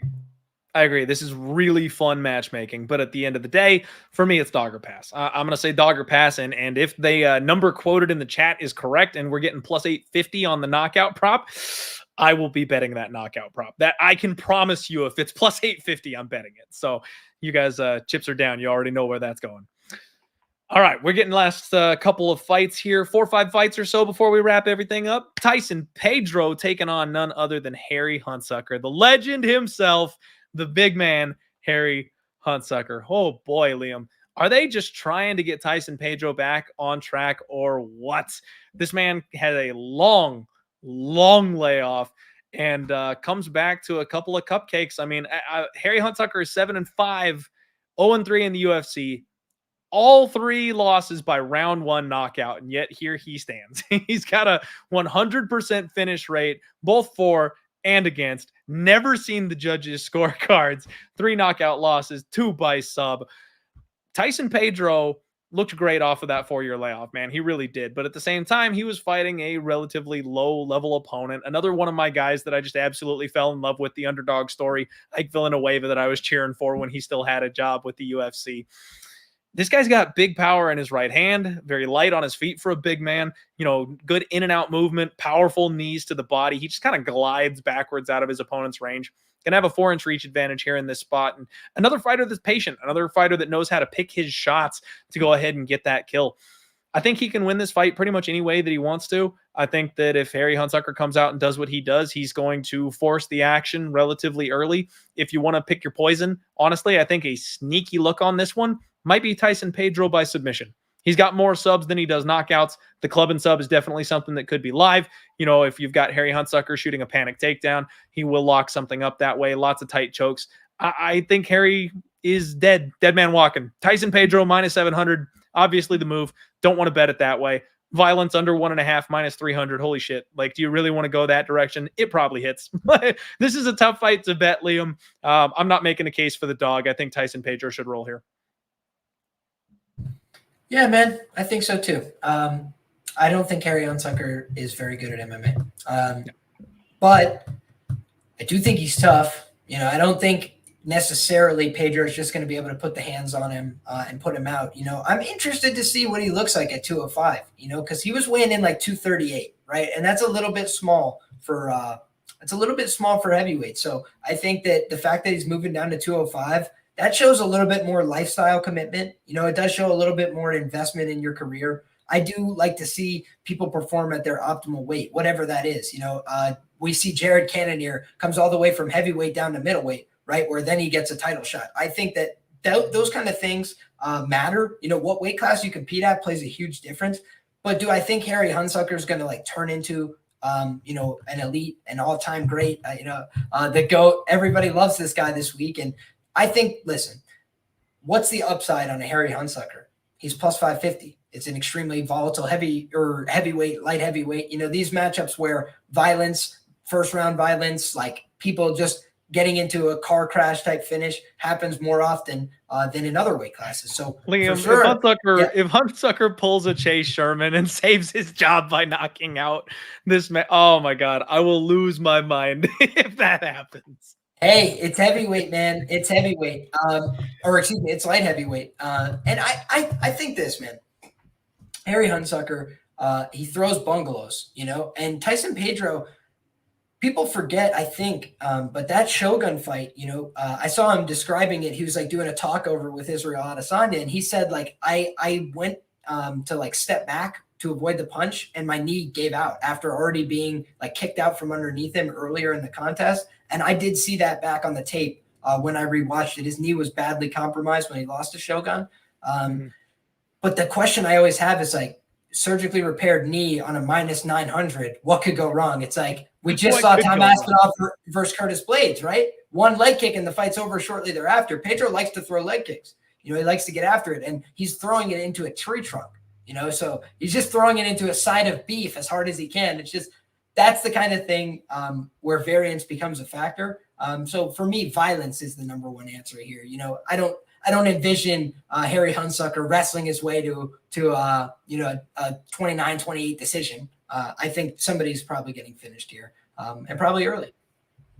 I would agree. Just based on the way these guys fight, you'd have to expect it probably comes early. Like I said, minus 300 on that under 1.5, Liam.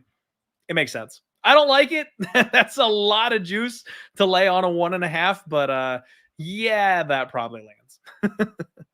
I definitely will not be parlaying Tyson Pedro. Let me tell you that much. If I'm going to do anything on Tyson Pedro, like I said, I'd be looking inside the distance. I'd be looking for a submission prop, something like that. Bring that price down, find a creative way to play it. But yeah, I mean, this is one of those spots where if you just want to bet on one of these guys going down in round one, that may be the way to go. Speaking of big boys going down in round one, Liam, Marcin Tybura taking on Alexandr Romanov in a much more interesting fight than I think people are giving it credit for. I am still not over Alexandr Romanov getting the nod over my guy Juan Espino. Liam, that one hurt. That one hurt right to the core. It was a split decision where it was the now, I don't like to mock fighters, and I'm usually the guy that says, you know what, I'm not the one in the cage. If they're injured, if they can't continue, they're the only ones that know that. Bro, that was the softest cup check I've ever seen in my life. Juan Espino was too tired to raise his leg up. He barely touched the man, and Romanov took his opportunity, somehow managed to get a technical decision out of it, and it went the wrong way. Juan Espino was beating the brakes off of this man in that third round, and he was fading. We have talked about the altitude, Liam. We have got this man who's an absolute beast. Romanov is a monster, big power wrestler. I mean, he throws 250-pound men around the cage like they're nothing. It's terrifying what that man does. I hope he charges, $10 for a ride the way he throws his coach at the end of the fights when he wins. I'd be like, I'll line up. I'll pay $15 to get tossed 10 feet by this guy. He seems like a nice dude. He really does. His ground and pound is nasty. He forces you to open up and get that sub. I kind of talked about that with the Chase Sherman fight, where the issue you have with Romanov is people don't want to lay the money line. They know the finish is coming, and it's kind of pick your poison, kind of Chimaev style, where you're like, does he knock him out? Does he submit him? They're both even money. What do I do? Like, I like to look at their opponents for that. You've got Chase Sherman, who's a guy that's pretty tough. He's gritty. He likes to stay in the fight. He's not going to give you that knockout easy. He's not going to go away with a couple punches. So I kind of lean towards the sub on that one. That's what I liked on that one. That's kind of the opposite of what I'm feeling here. You've got Tybura, a guy who's been KO'd multiple times and is a BJJ black belt. If you're going to bet the Romanov side, I would be looking at the knockout prop. But the way he gets those knockouts is by taking people down, climbing to mount, and then pounding on them. Marcin Tybura is pretty good on the ground, Liam. And I need to see these guys face off, because UFC stats have taught me the last couple weeks they are not to be trusted. They're so wrong on so many of these fighters recently. Tybura is listed as being 1 inch taller than Alexandr Romanov. Now, wrestling, you sometimes want to be the lower guy. Helps you get in on those hips just a little bit easier. It's okay to be the shorter guy when you're talking wrestling.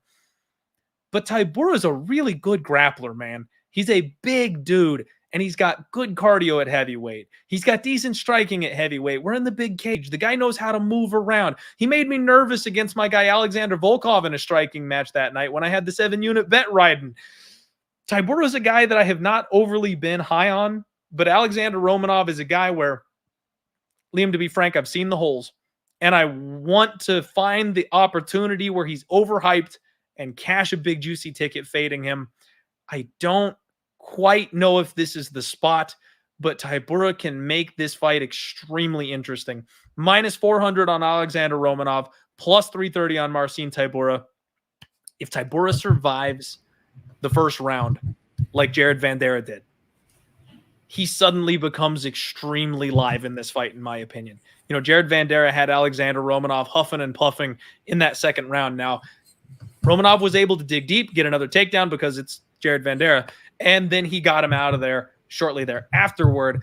But again, someone who is a much higher level fighter with the experience and class of someone like Tybura won't make it quite that easy in the second round. Romanov's wins, man: Roque Martinez, Marcos Rogerio de Lima, Juan Espino, calling bullshit, Jared Vanderaa, and Chase Sherman. Like, this is his first real test. So I'm a little uneasy in this spot. I'm as hyped up on Alexandr Romanov as all you guys are, but if there was ever somebody who could take advantage of what this guy does wrong, it's someone like Marcin Tybura. And on top of that, we are at altitude. I would be remiss if I didn't mention that Alexandr Romanov apparently went out to Tiger Muay Thai for this camp. Great, well-rounded, awesome gym. You love to see him taking that kind of a step to go learn from, that caliber of coaching staff and training partners and things like that. So that's a great move for him. I do love seeing that. But the gas tank is a huge question for me. The size differential is a huge question for me. Him quitting against Juan Espino in round 3 is a big question for me, Liam. I'm not the biggest Marcin Tybura fan. I am tempted on the dog here. I am tempted on the round 3 sprinkle once Alexandr Romanov gasses out. And knowing all of this, Alexandr Romanov is going to win rounds 1 and 2 and then survive by the skin of his teeth in round 3 and get a decision. That's how that's going to end up going if I pull the trigger on Marcin Tybura, Liam. I can feel it in my soul. What are you doing on this fight, man? Are you rolling with the favorite, or are you trying to fade him? So I've tried to fade Marcin Tybura twice. I have not won a bet against Marcin Tybura yet. So both those spots were like minus 118, minus 120. Let me see if I could find it real quick, just so I can speak with some authority on this. Here we go. Ben Rothwell tried to bet him against Marcin Tybura. Nope. Greg Hardy tried to bet him against Marcin Tybura. Nope. What I will say is I thought Marcin Tybura was getting cleaned up on the feet, pretty handily by Greg Hardy in that fight. I thought that Greg Hardy looked good. And the second he went underneath, Greg Hardy, I think we saw it more than one time, but just like, he looks like a white belt when he's underneath. He's just never been there before, completely panics. Like, that stoppage against Marcin Tybura was not damage. Like, I bet he was fine. He probably didn't even feel much pain after that. Marcin was literally going like this, and Greg was going with his mouth open like, ah! Like, it literally looked like it was insane. And so that just for me was like a complete inexperienced thing. I don't think Marcin Tybura is just a machine on top or something like that. But I do have some questions. You know, there was a 13, 14-pound weight gap that I expect to see, at the weigh-in. It's not everything, but, let me give you an example. I thought that Martin Budai last week against Bresky was going to put his body on him in the clinch because that's what he'd done in a lot of his previous bouts. He just didn't do that at all. He attempted one clinch at the beginning of the fight and never went back to it again. And so I do have these like fears in my head, like, if I was to try and fade Tybura because I've got this big guy who's going to wrestle and who's going to get in his face, I just have some second thoughts now where I'm like, man, what happens if he 3-4 times tries to enter the clinch and he doesn't get there? Does he just start swinging it out with him? He's a southpaw, but I don't think Romanov has the best timing. I don't think he's got the best power necessarily on his shots for a heavyweight. I don't think he's bad. I think he's pretty competent, but I just think he's a little bit limited too. He likes to throw those big booming kicks and then take, a minute and a half to recover. So I think that those kind of gaps, leave openings for somebody like Tybura, who frankly, I don't think is like the most dangerous guy in the world, but he'll just touch, stay in your face, make you more tired over the course of the fight. And, he'll start talking shit like Tybura when he's in a flow, he gets going. So yeah, I don't necessarily want to stand in front of him, but he does feel like a super popular underdog this week. So that's one thing that gave me pause initially. I want to do my own due diligence and see if I get the same feeling after the fact of taping some of these fights back. Because Tybura, I know all of his fights. I remember them off the top of my head, but I want to go back and see a little bit more of the details, see if there's anything I'm missing. Because I don't really remember what his offensive wrestling looks like. And I think somebody that can mix up the offensive wrestling like Espino and kind of like compete with Romanov for position, I think that's the kind of guy that will give him problems. Whereas if you're just getting run over in the wrestling, he's going to be a complete, problem for you to deal with. He's very, very aggressive in those positions and he's dominant in those positions. So it's about, can you stop the initial entries? Can you create space? And if I don't see that on the tape, then I certainly can't get to an underdog shot, but I'm not laying the favorite. I can tell you guys that 100%. I hear you, man. That's where I've got questions of what does Romanov look like on his back? He's got great scrambles for a big man, digs the underhook well, gets back up to his feet. We saw it in the Espino fight, but damn, was he faded at the end of that second round and that third round.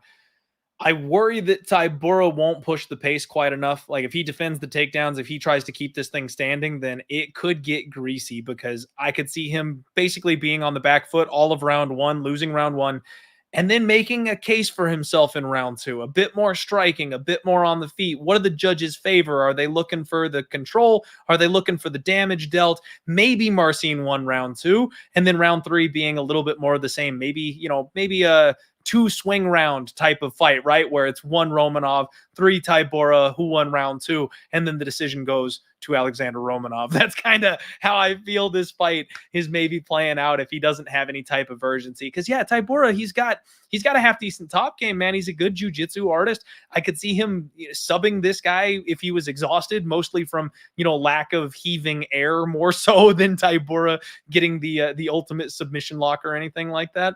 But I could see Tybura mostly outclassing him on the feet. If he can defend the takedown, get a little space, throw some leg kicks, throw some jabs, move, use that big cage, I could see Marcin Tybura squeezing the fight out that way. But again, it's very sketchy. Going against prospects like Romanov is not something I want to make a habit of.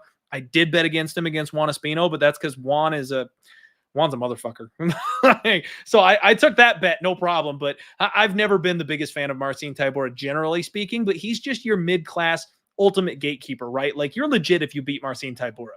That's all it says to me is you're legit if you beat Marcin Tybura. Most of the guys that Romanov have defeated, Tybura would have walked through and already has walked through several of them. So yeah, man, I'm tempted on the dog. We'll see what I end up doing if I end up getting there. The biggest thing for me is weigh-ins. I want to see how these guys size up because I got to see if Tybura is the bigger fighter or not. That is something I think that would kind of stand out for me here is if Romanov is just another towering heavyweight in this spot, if he's just that much bigger than Tybura, I don't know how much faith I'm going to have in Tybura stopping the takedowns in the first place. So that'll take a little wind out of my sails on backing the dog here. But it's another spot where I really just don't want to lay it with the favorite. It's another giant price tag that I'm not interested in. All right. I'm with you. I'm glad to hear that. That makes me feel much better. Maybe the people's main event up next, Liam. Jose Aldo taking on the machine, Marabashvili. Man, we have got a potential changing of the guard fight happening on Saturday. I love these fights, Liam. Absolutely love it. You've got the old guard, Jose Aldo, one of the greatest of all time, the original Brazilian balloon himself, literally the guy that got me to come up with the nickname. These guys that suck themselves down, look like death on the scale, and then come back and look amazing and cost you your money for trying to fade the bad weight cut on Saturday. Jose Aldo, the originator of the Brazilian balloon nickname, and Marab the Machine. I mean, he showed us absolutely everything we have ever wanted to see. High pace, good striking, just works his opponents, breaks them with cardio over the course of a 15 or 25-minute fight, depending on what you give him. But a bit of a question mark on some of the experience that he's had, right? Like, you can only beat the guys you get put in front of, but Cody Stamann, John Dodson, Gustavo Lopez, Casey Kenny, like, they're decent names, right? Decent names, but nobody that's really blowing you away here. And then he got beaten by Ricky Simone with that choke there deep in round 3. Lost a split to Frankie Saenz. Like, you can poke a couple little holes in Marab's game. Now, I'm a truther for Marab, man. I love Marab. And I about had a heart attack in his last fight. Had a big-ass parlay with Marab in it when he got conked in round 1 and damn near died to the Magic Marlon Moraes that we all know and love that comes out early and throws heat. I could see Aldo doing a lot of the same here, man. Jose Aldo, he's a guy that's cost me so much money. I expected him to fall off a cliff, Liam. I really did. I have disrespected Aldo the last couple of years because I've just expected him to be done, especially after the Max Holloway thing. Like, I thought the cardio was just going to continue being an issue and the durability was going to go, and none of that's happening. He just keeps coming out and winning these damn fights. We see him get tired. Like, the cardio is a little bit of a concern, but then he switches gears and switches to his wrestling and digs deep and wins a 15-minute decision when he's supposed to be the guy at the grappling disadvantage. Like, you just can't stop this guy. Jose Aldo is legitimately one of the greats. It took Petr Yan until round 5 to finally get him out of there. Like, and he's a big dude at this weight class. 90% takedown defense. Legendary takedown defense from Jose Aldo. This fight is so binary to me, Liam. Does Marab get the takedown?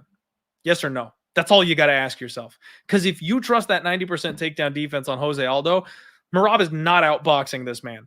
The body shots that Jose Aldo rips to people, like, it ain't happening. And we've seen Marab can be hurt. Yes, he dug deep. Yes, he got through it. Yes, he fought his way back into that fight. But against a notorious gas bag, a guy that he had no problem taking down after he got through that round 1. If Marab gets the takedowns, though, then Jose Aldo is going to be the guy that probably slows down, fades. We see the age a little bit. Maybe the TKO gets it done, but maybe he just gets his way to a decision because he neutralizes one of the bigger guys in the division from the grappling standpoint. Do you believe Marab gets the takedown or not? Bet that side if you do. If you don't think he can get the takedown, then it's Jose Aldo all day. Honestly, Liam, I think this is a coin that I'm just not interested in flipping. I want to find out. I want to know if Marab is ready for the title circle. I want to know if he's a true contender. I want to know if he can crack the takedown defense of Jose Aldo, because I truly believe if he can't, he's probably getting put to bed early. I think Jose Aldo knocks him out if he can't get the takedown. So I think I'm going to pass and take notes. Forced pick, we got to do it for the show, right? Like, I'm going to say Jose Aldo. Liam, what do you got going on this one, man? This is a fascinating fight. And you've got, on the one hand, one of my favorite fighters of all time, right?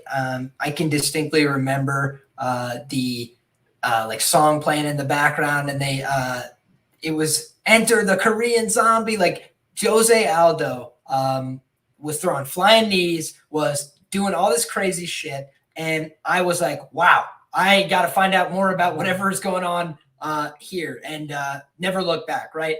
Watch the rise of Conor McGregor because I was such a huge Jose Aldo fan.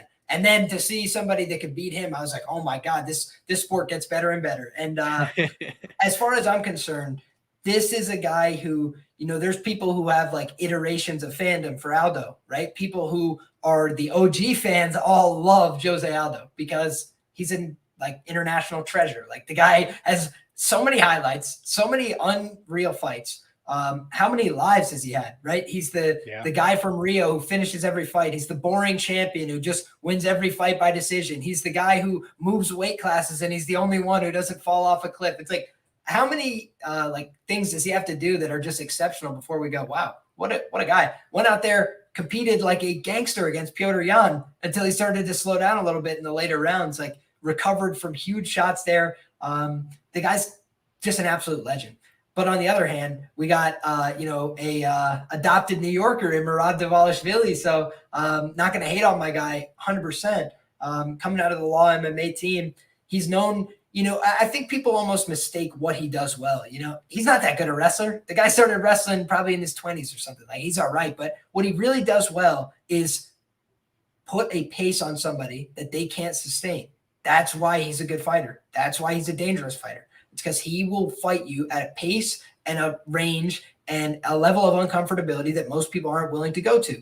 Now, that being said, we almost saw that bite him, right? He went out there and he was like, all right, let's get into this fight right now. And then he got blasted every which way but out of the octagon by, what's his name? Marlon, right? And it's not like every guy who's went in there with Marlon has gotten battered around like that. Think of Jose Aldo, right? Who lost the fight, but everybody agreed, very close fight, could have went either way. Most people who watched it thought Aldo won the fight. And, it's not like Aldo was on the ropes of being finished there. For the most part, he ate a handful of hard strikes, but really it was low output, pretty tepid pace, and seemed like Aldo did a little bit more. So a lot like categorically different performance there. And that being said, that was Marlon with his career on the line, like back up against the wall. This is swinging for everything in my future. Whereas Marlon was coming off of a loss and trying to get back on track against Aldo, a little bit of a different situation. The losses were mounting by the time that he fought Murad. That's a lot of pressure that builds up on your shoulders when this is your life, your career, and the way you make money. And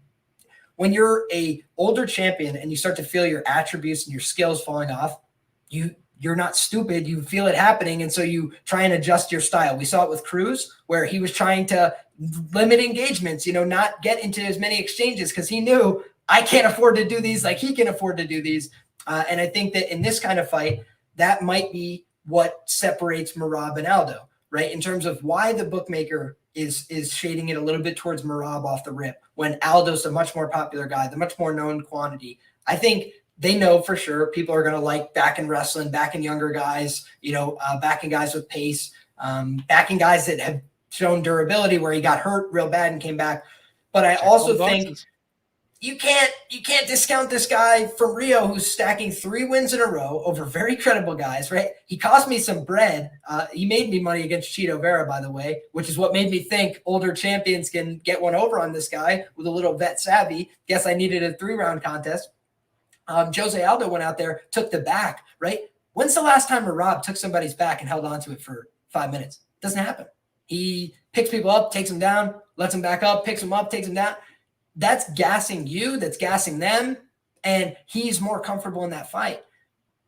But then he's back at space. He takes him down and lets him up. It's like, all right, now Jose Aldo's turning and facing you and going to punch you in the face again. So it's just, for me, there's too many gaps in what Murad's doing to lay him as a favorite here. But I could see what the bookmaker's going for. It's not like this guy's going to get the takedown and Jose Aldo will never get back up. Jose Aldo is some of the better Brazilian jiu-jitsu under 155 pounds in the UFC. And people don't talk about it because he doesn't use it hardly ever. He's a banger. He's a guy who likes to have fun fights. He's a guy who has the veteran savvy to control where the fight takes place. But when he's chosen to engage his jiu-jitsu, guys run away almost all the time. They're like, oh, F this, because he's very high level. So I think that we're going to see that again. Murad trains with good guys. He's very talented, but he's also a guy who's probably the lowest end in terms of those law MMA guys right at the top, because he's the greenest, because he doesn't have that, formalized wrestling background that Aljo has and the high level jiu-jitsu accolades. So it's like, I do think that Murad at 125 with the pace, with the strength, with the power, with the durability, maybe he is hell on wheels for everybody. But at the top end of this division, Aldo hasn't had his wrestling and grappling tested as much at 135. I'm curious to see if it translates. But at 145, he's one of the best takedown defenders I've ever seen. Chad Mendez is a national runner-up in the Division I tournament. And he sat him to his butt, and he hit the quickest whizzer and sat out of it that you'll ever see in MMA. Like, hit the ground, back to his feet, all before the exchange was over. Jose Aldo's a legend. I'm not going to pick against Amir. I like Aldo, but trepidatiously, I haven't laid $1, and I'm not sure that I will. But I just think based on the stylistics, based on the body punching, based on the takedown defense, and the fact that it's a 3-round fight. If this was 5 rounds, I would think Merab has even more of a chance to come back on him. Yes. But I think that, Aldo, what if he takes the back again? He just showed against a guy who's younger, better, all the, better cardio. He could take over a round with that vet savvy. So I'm not going to count him out. Absolutely agree, Liam. And I was saving that little biscuit for when it came back around to me. The 3 rounds versus the 5 rounds. Can't get nothing past you, my guy. Sharp as a tack. I think that makes a massive difference in this fight. We've talked about the elevation, the cardio. We've talked about Aldo being a little older, slowing down in those later rounds. We've seen it. It's happened a couple times. If this was a 5-round fight, Merab all day.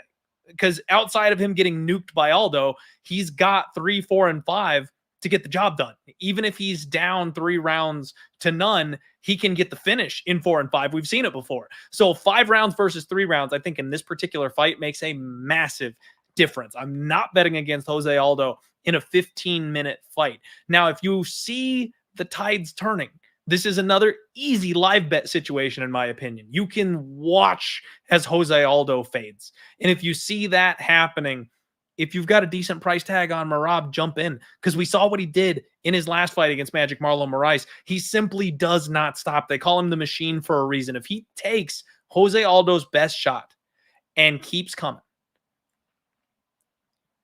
it's not going to stop. There's no getting away from it.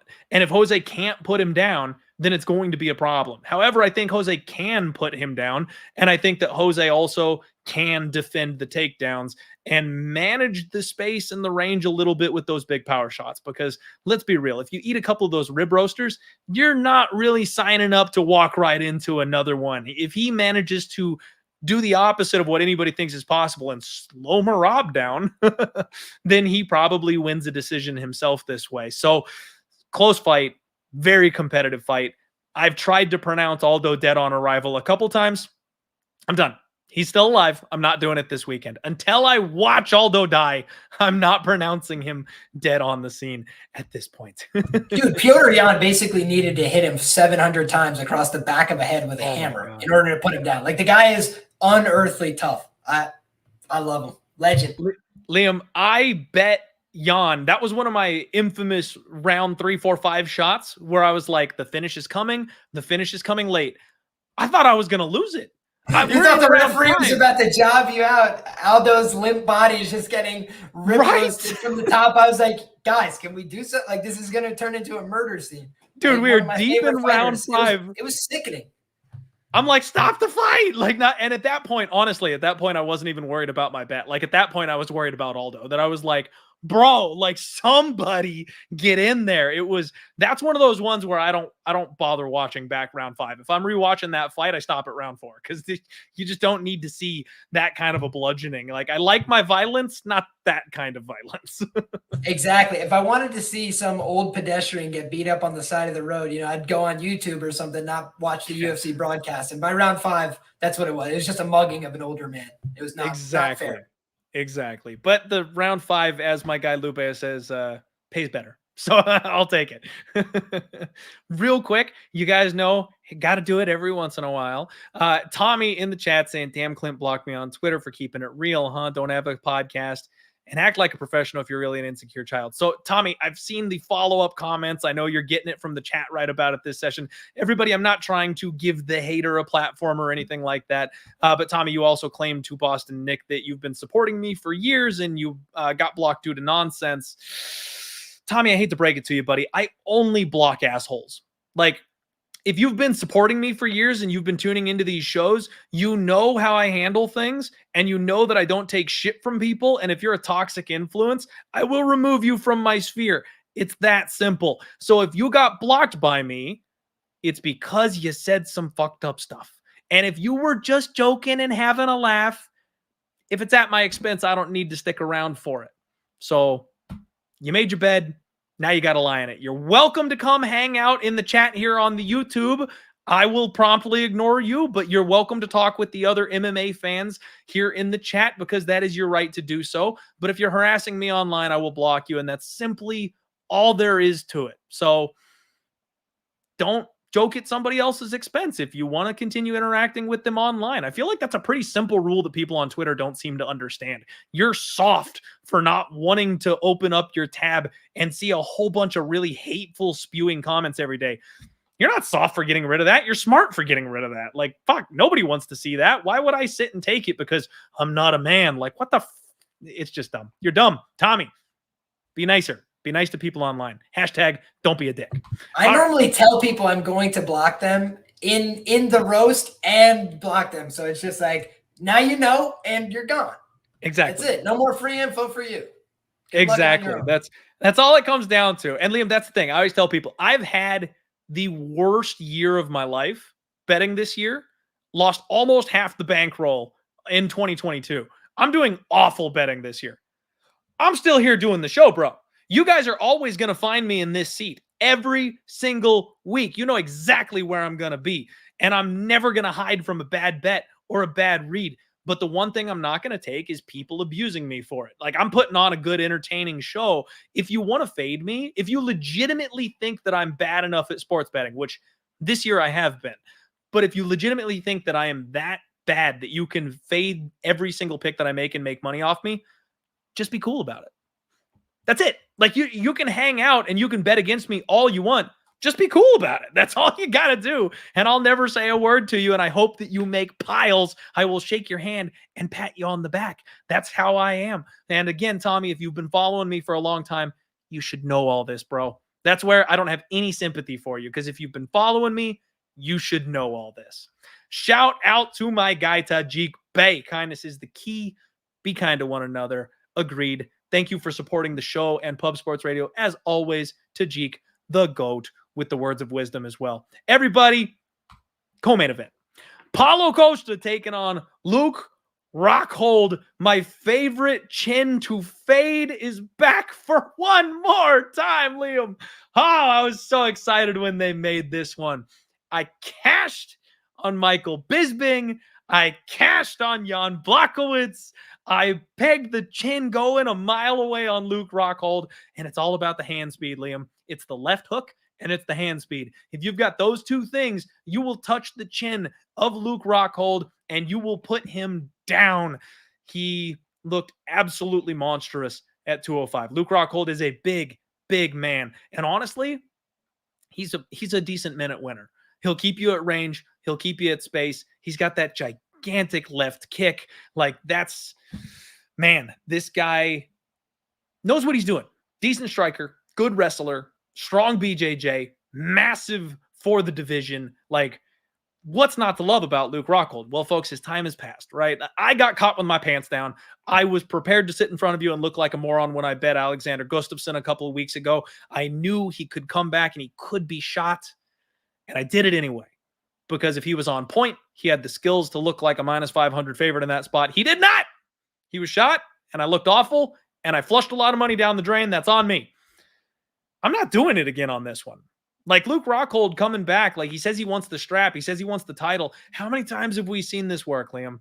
How many times has somebody who's gone away for injuries, somebody who's gone away after getting destroyed by the top end of his division, and not even the younger guys, but the older generation, then they turn around and they make the comeback and they take the belt? It doesn't really happen. You know, GSP came back and found a soft matchup to come back and get his belt back against. And he's a guy that went out on top. These guys that leave for years, they don't come back, and their body's feeling good. They feel strong. They feel healthy. But that time away, they still got older. They still slowed down. They still missed a beat. Paulo Costa, they call this guy the eraser for a reason. He's got massive, ungodly power. I don't know how he makes 205, Liam. I have no idea how Paulo Costa makes 205. Now, you've got all the shenanigans last fight with Marvin Vettori, where he coerced him into taking the fight at 205 for some unknown reason. Marvin Vettori accepts it like a boss and then proceeds to just beat Paulo Costa up for 25 minutes. Paulo looked awful, Liam. Like, I don't know what happened with him. I don't know if he got sick or something, but in that fight, his mouth was hanging open in round one. You go back and you watch the Yoel Romero fight, like, Paulo Costa does have a little bit of Yoel in him where he kind of explodes and reloads, that kind of a thing. So he will need to conserve some energy at times and slow down. But that fight was a banger from bell to bell. He didn't look beaten or tired until like deep in round two or in the third round, that kind of thing. In round one, geez, like the stuff he hit Yoel with, Luke's not taking the stuff he hit Yoel with in round one. Paulo Costa is a mean human being. And unless I'm mistaken, these guys have opposite stances. So it's going to be the left high kick of Luke Rockhold versus the right body kick of Paulo Costa all night. It's going to be open on both sides for these guys. They're just going to rip at each other's abs until somebody drops from a liver shot. I love this fight, Liam. This is going to be fun. It's going to be violence. I need to see these guys on the scale before I can confidently do anything because they've both had issues making weight in the past. They're both massive guys for the weight class. There's a lot of questions. I don't really want to lay 3-1 on Paulo Costa, but I think he should just murk Luke Rockhold in this spot. Now, that is the consensus of the MMA community, and I hate those spots, Liam. I hate it. If all the fish are swimming the same direction, I never want to go that way. And that's just how I'm built. Like, I'm a contrarian type of guy. I try to find the underdogs that nobody's giving any credit for. I can't get there on Luke Rockhold. I just can't. There's no way I can find my way to a bet on Luke Rockhold. So for anything for me, it's going to be a knockout on Paulo Costa. I'm not going to lay the money line. I'm not going to parlay him. I'm not, you know what I mean? Like I'm looking under, I'm looking Costa KO. Those are the only two ways that I think I can really approach this fight. I do think he has everything he needs to get this fight done and probably early against Luke Rockhold. I'm thinking Costa round one, round two. What about you, Liam? Are you making the case for the dog here? What you got for me? No, I won't go that far. But what I will say is, I came away with a different takeaway from these recent interviews from Luke than a lot of people, it seems. I haven't listened to most of them. I need to go do some listening.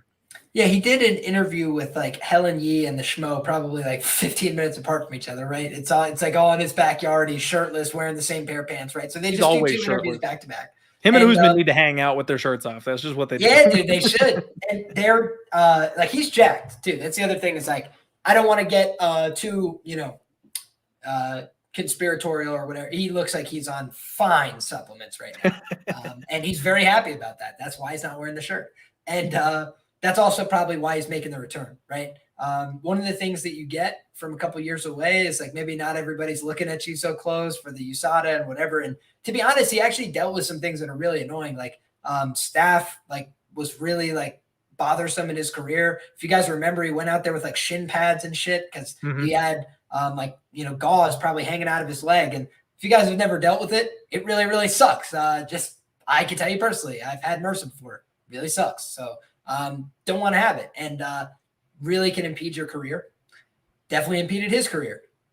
Now he says he wants to come back and says he wants a title shot.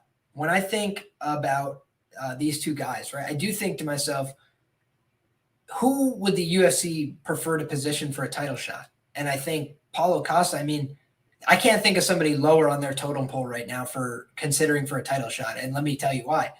They've got to babysit this guy to make sure he makes weight. Because his last fight, he just was completely unprofessional, missed a weight by a wide margin. Dana White, after the fight, says he'll never fight at middleweight again. Here we are. Dana White's never been wrong about anything. But in this case, right, the only reason they said he could fight at 185 is they said, like, we're checking in with you every week on your weight. Like, if it's not on point, we're not doing the fight. Keep in mind, this fight was postponed. It was supposed to be at UFC 277. No disclosed reason. They moved it to UFC 278. Was that because Paulo was on track to not make weight again?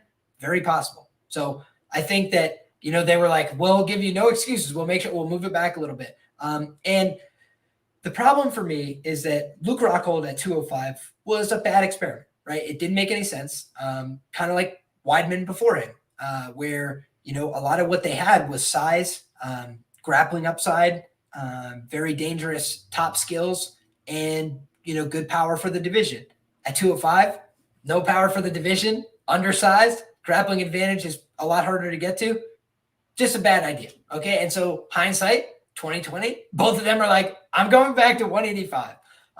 And the thing is, like, Luke Rockhold, for me, when he won the title, was far and away the best middleweight in the world. Like, I was confident he was going to beat Weidman, which broke my heart. I like Weidman, one of my favorite fighters. Thought that he made a couple like critical errors in that fight, but Luke Rockhold, very good fighter. And like Chris Weidman on the ground is a complete stud, and he absolutely smothered in there and probably took years off his life and career, if we're being like truthful. Horrible, horrible beatdown. So I think, talking about the Aldo beatdown, another all-time legend, all-time great that took a horrific beating in a title fight that could impede their career, Chris Weidman, right, against Luke Rockhold. Luke has then been dealt back a couple of those. Extremely arrogant guy over the course of his career. I had a sneaky feeling, didn't bet it, but I had a sneaky feeling, just like you did, that Bisping was going to get him because he was so cocky in the lead up to the Bisping fight. Because if you guys have ever seen the first Bisping fight, he's way fucking better than Michael Bisping. He hit him with a head kick, took him down, and one arm choked him like he was a undercard jobber. That's the truth. And he got too big for his britches. He got badly, badly beaten over and over. And I think, based on the interviews that I heard, he sounded a little bit more humble. Now, I think people are too critical of Luke Rockhold because now they want to pretend he wasn't ever the best middleweight in the world and he just sucks at fighting and he's a complete bum. That's not true either. Because like losing to Jan Blachowicz isn't a sign that you're a completely, washed bum. Is it? Like all these guys who are like 29 at light heavyweight are losing to Jan Blachowicz. Legendary Polish power, baby. Exactly. And he's put together a really credible run there. He knocked out Corey Anderson, who's like right on the verge of Bellator titles. Like, I don't want to hear that just that loss is a career indictment. But the problem is he hasn't won a fight since 2017. Mm-hmm. That's a problem. Like, it's not a good track record for people coming back and trying to get those wins. But I just think when I look at why could the UFC put this matchup together, it can absolutely be Costa getting back on track. And that could be what we see in rapid fashion. But when I think who's the most winnable fight in the top 5 at middleweight for Luke Rockhold, it might be this guy. His ground game, very untested, especially at this level. Who's really taken him down? Who's gotten on top of Paulo Costa and put him in danger? Haven't seen a lot of it. Who was able to get off on him really consistently? Israel Adesanya, probably the best kicker he fought. Probably the most diverse kicker he fought. Uriah Hall has a lot of crazy kicks. He mostly stands there and boxes when he's fighting, and especially when he's getting backed up by pressure. I think that it's a little bit harder to back up, somebody like Luke Rockhold with pressure. In his older career, he was crafty. He had good footwork. Can we see those things at this age? I'm not sure. But training with Ruka Jim and like putting in the time, effort, and energy with a coach like Perillo, frankly, that shows more humility, right? He went to the boxing coach of his enemy and was like, please help me stop getting knocked out with left hooks in all likelihood. Because like it's literally him and Bisping training together at Perillo's gym. Like he, I think, has humbled himself a little bit to the process. So it might be too little too late. He was arrogant in his prime, may have cost him the best years of his career.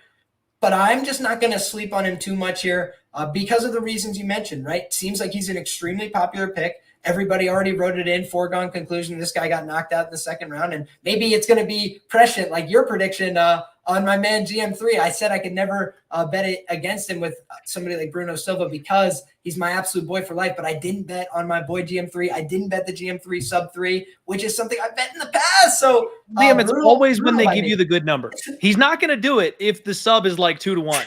He's going to do it when the sub is like 6-1. When you think no chance GM3, that's when you get GM3. When a sub is chalk, it's dead. If I've learned one thing from betting submission props, if it's a chalky sub prop, it's dead on arrival. Gunnar Nelson, Takashi Sato. I was just going to use that example. Liam, my sub special, that was my sub special. I had nailed 2 out of 3, and I just needed that one, and that was the -110 sub prop because it was a foregone conclusion he was going to hit that sub, and it broke the whole thing. It was like a 40-1 sub prop. I was so mad. Could I do you one better, Clint? I had Jalen Turner, round 1 sub. I'm trying to think who else was on the card that night. Somebody else got the Stoliarenko, Jalen Turner, round 1 sub. And guess who I had on the third leg of that 199 parlay to win like over $1,500? Andre Muniz, who was chalk to win the fight by sub in round 1, and he shit the bet on me.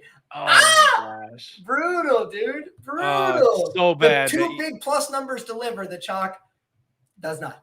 That's you know what? Everyone take notes. No chalky sub props ever. That's it. No chalky sub props. They don't come through. They ruin your night. That's how it goes. Makhachev and Bobby Green. Last example for you. Yep. It's Disgusting. Another good one.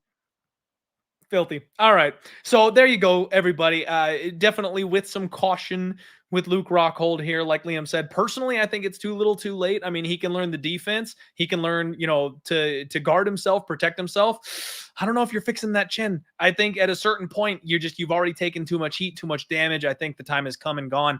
And I know you mentioned the footwork and that being a thing, but the way Yoel got him out of there was just kind of blitzing him right down the pipe. And that's something that Paulo Costa does really well. He did that in his couple of last fights where he decides just, no more of this fancy footwork bullshit and bull in a China shops his way forward and hits you in the mouth. I think that's how he probably gets it done. Like, I think Luke, like I mentioned, might be even winning the minutes up until the point that Paulo Costa decides to go ahead and just rush him and get in there and crack him with something. And that's probably how it ends. But either way, like I said, the only thing I'm doing is buying down on that knockout prop. I'm not going to lay the chalk. I'm not going to do anything else. It's knockout prop or bust for me personally.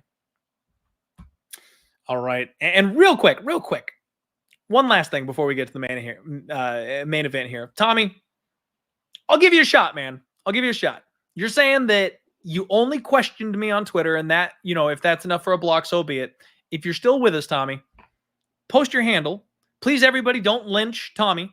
I need your Twitter handle so I can look back at our interaction. I will give you a shot, Tommy, if you are confident enough that what you said was not dickish, if you're confident enough that what you said to me would not fall under the asshole category, I will review it, and I will unblock you if you, in fact, did say something that maybe I was 3 or 4 shots of fireball deep and took the wrong way. I'll give you a shot.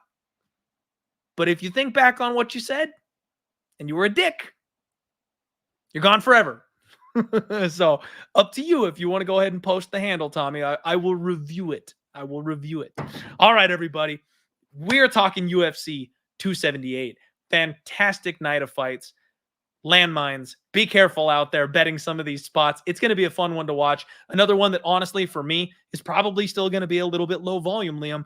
I told everybody last time I was just going to lay off it. Needed the mental break. Need to have the hard reset on my betting strategy. Last weekend would have been a freaking roller coaster. No idea if I would have been up or down. I can't tell you because I had some crazy ass reads last week that would have hit.